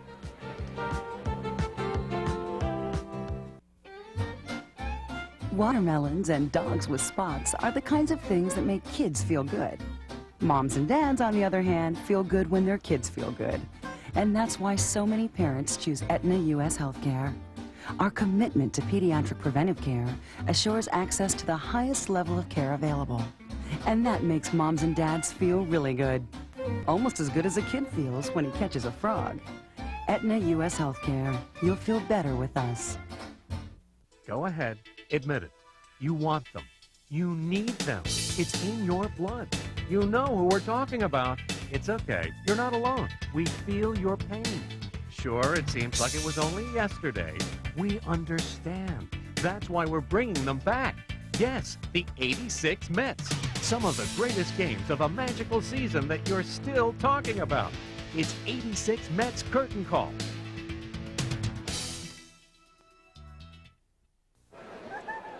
Ron Davis on the mound for the Cubs with a record of 0-2. He has no saves. The veteran right-hander has worked 15 1/3 innings for the Cubs, given up 19 hits. He has struck out 7 and walked 3. Davis, of course, with the Yankees at one point in his career, also with the Twins. And this year with the Twins, he had a record of 2-6 with 2 losses, but an earned run average of 9.08 before he was traded on August 13th to the Cubs for Ray Fontenot and George Frazier. Bob Ojeda with the shades on. That sun is really bright today, isn't it? Yes, it is. The shades of night are falling fast. Well, the Mets with a big celebration last night, the clincher. The earliest clincher on a calendar day, since divisional play started in the National League East. Divisional play started back in 1969. The Pirates did it in 72 on game date 144. The Mets did it on 145, but the Pirates clinched on September 21st of 1972. Lee Mazzilli slipping in left field. Really the only player who's had a problem with the patchwork green, I guess you could say. Field was torn up last night. Pete Flynn and his crew did a remarkable job in repairing this field. They worked on the field until 3 o'clock this morning, then cut out for 3 hours and came back at 6 and went to work again. Cut out the right word. Slider is outside to Howard Johnson, who had a booming 3-run homer. They went for some more rye grass, that is, and came back to work. Ground ball to Sandberg at second, and he throws Johnson out. Didn't have far to go. Shortstop. Went to Rye, New York, right? Kevin Elster, the batter. Kevin 0 for 2 with a walk. 5-0, New York on top, trying to win their 96th game of the year.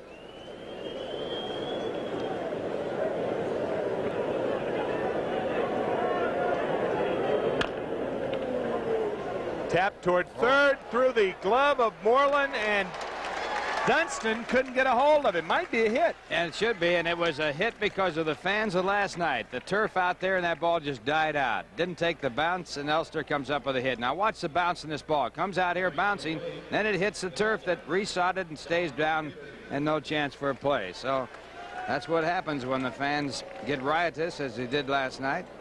Makes that playing surface a mess. You can certainly understand the fans' exuberance and their happiness in seeing the hometown win, but destruction of a playing surface a little bit hard to understand. I don't really understand the appeal in going out. I mean, you know, and we were both young at one time and not too long ago, but well, I was talking. It's hard to understand the appeal of going down and digging up a piece of turf. I was talking to our AD up here, Ellen And she told me she used to save all those corsages she got when she was a kid going to those dances and whatever, put them in a book and press them out. So I guess maybe that has something to do with it. I can understand a corsage, but I've never heard of anybody giving their date a plot of grass. that might mean see you later.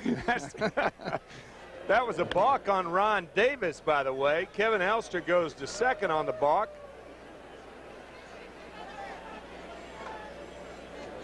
Ellen probably received those corsages from her brunch date.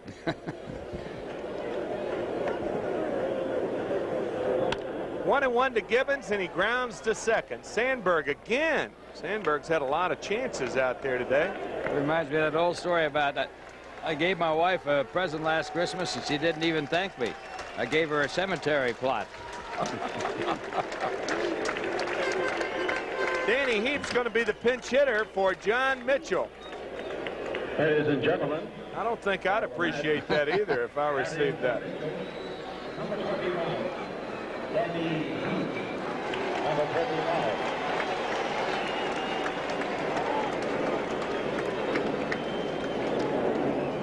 So Danny Heap, the pinch hitter for John Mitchell. John worked 3 innings, giving up 2 bases on balls and only 2 hits.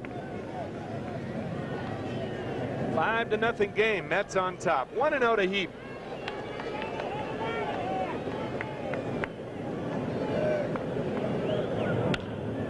Slider, ground right side. Durham will take it himself.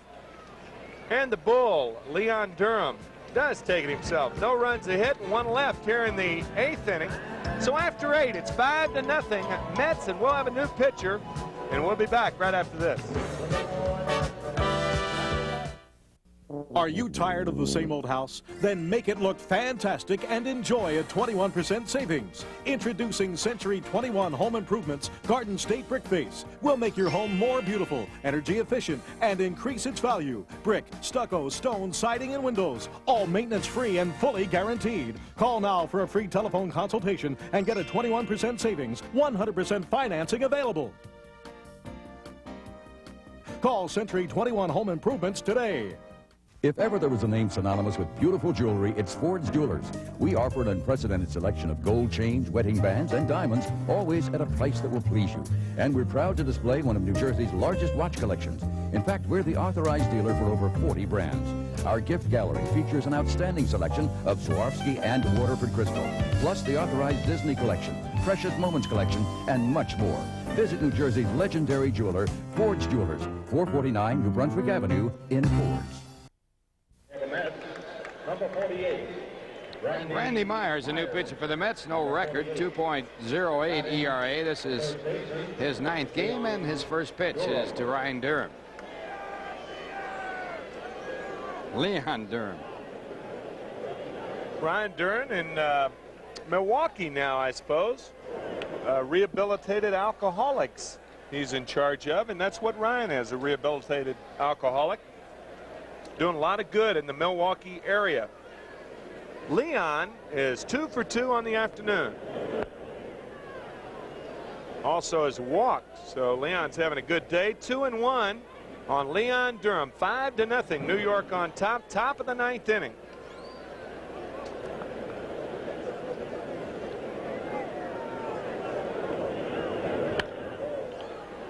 Fly ball, foul down the left field line. So it's 2-2 to Durham. The old St. Louis Browns had Ryan Durham. They also had Don Larson. They also had Bob Turley as their 3 top pitchers at one time. They could all throw over 90 miles an hour. They were some awesome trio. Also had Ned Garver back in those days. 20-game winner with a last-place club. 54, I believe. No, that's when they moved to Baltimore. Grounded sharply to second base. Tuffle over to Magadan for the out. 1 out here in the 9th. So it had to be before 54. They moved to Baltimore after the 53 season.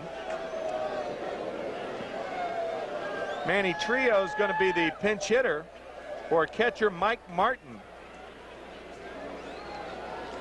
Manny on the year batting .326. He's doing a good job as a Cub, his second tenure with Chicago. Ned's nephew, by the way, Bruce Berini. Bruce sent down to Tidewater this year, trying to rehabilitate that sore right shoulder. Fastball is high to Manny, 1-0.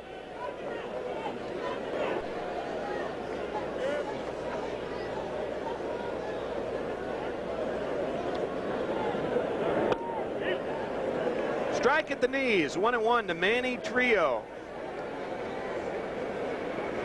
Trillo hitting .326 for the year. He doesn't play too often. He's been up only 129 times. Strike two, 1-2.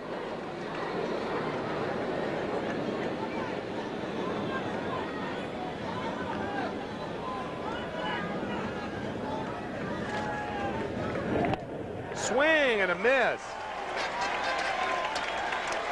A good high fastball from Randy Myers, 2 outs. That's the first strikeout by Met pitchers this game, and it's a good one on a fastball by Myers, who gets it up there in the 90s. He is a fine young prospect for the Mets, converted to relief pitching this year. 6-6 with 10 saves at Tidewater. He was recalled after the season ended down in Tidewater, and his last appearance for New York back on August 14th. Popped up, could be playable, and that could do it. Magadan over near the photographer's booth, and the ball blows back into foul territory. Well, it stays in foul territory. It almost was fair, but Magadan misjudged that by about 15 feet. Well, the wind does swirl around in this ballpark, and you have to get used to it, and that's one way you learn, but it's a tough way. Should have been the last out of the ball game and should go as an error. Prolonging the time at bat for this young man. Diet 0 for 3 on the afternoon. Swing and a miss, 1-2 to Brian Diet.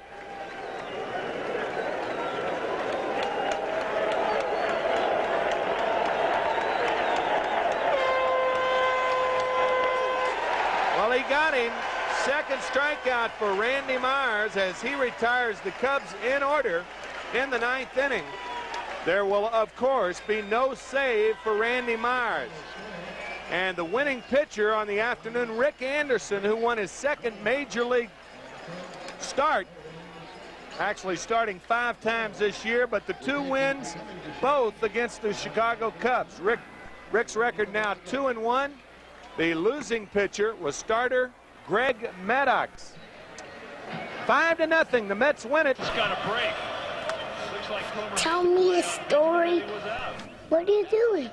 Can you play with me? Can I have some juice? Gigi. Too busy to watch the game? Sports Channel Light is a 30-minute condensed version of the day's best game every night at 11. Tell me another story. Sports Channel Light. How to make the game when you can't make the game. The player to look out for this year, he's a rookie right now, and that's Brian Berard. He's going to be the player in the years to come. You watch out. NHL All-Star, here we go.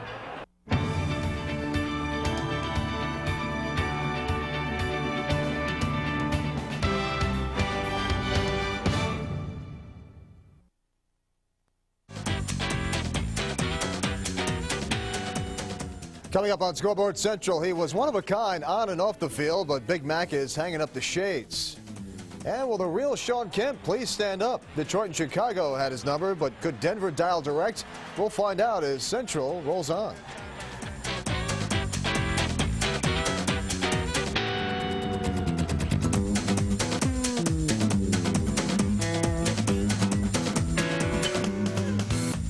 And we continue live from coast to coast on your Sports News Channel. This is Mike Kersey with reaction from the winners and losers in Thursday night Sweet 16. But first, we present the hottest team in the NBA. Give P.J. Carlesimo a ton of credit and a case of aspirin. After all, the Portland Trail Blazers head coach has managed to overcome rumors of his firing. Portland blazing a trail of 11 straight victories. They took on Milwaukee. An unbelievable run by the Blazers. Let's check out Isaiah Ryder, who spins around Ray Allen and banks it in to tie the game. Well, the Bucks come back. Watch Vin Baker. throws down the jam. Baker, the basket maker. Bucks by 3. Kenny Anderson on the drive. He misses, but Rasheed Wallace cleans things up with a sweet slam. More Blazers. 8 seconds left first quarter. Anderson off to Clifford. Robinson for 3. Robbie with 20 for PJ on the night. Bucks can't seem to get one in. They only scored 15 points in the third quarter. Baker missing. Robinson wasn't from the outside. Blazers come up victorious, 97-78. They won their league best 11th straight game. Their longest winning streak is 16 games, set back in 1991. The Saint needed a prayer to keep his job, but it was never answered, or was it? Sacramento has fired head coach Gary St. Jean in his 4th season, with the Kings mired in a 7-game losing streak. Sacramento still owns the 8th and final playoff spot out west, but Kings officials felt it was time to go in a different direction, promoting assistant Eddie Jordan to try and put the Kings back on the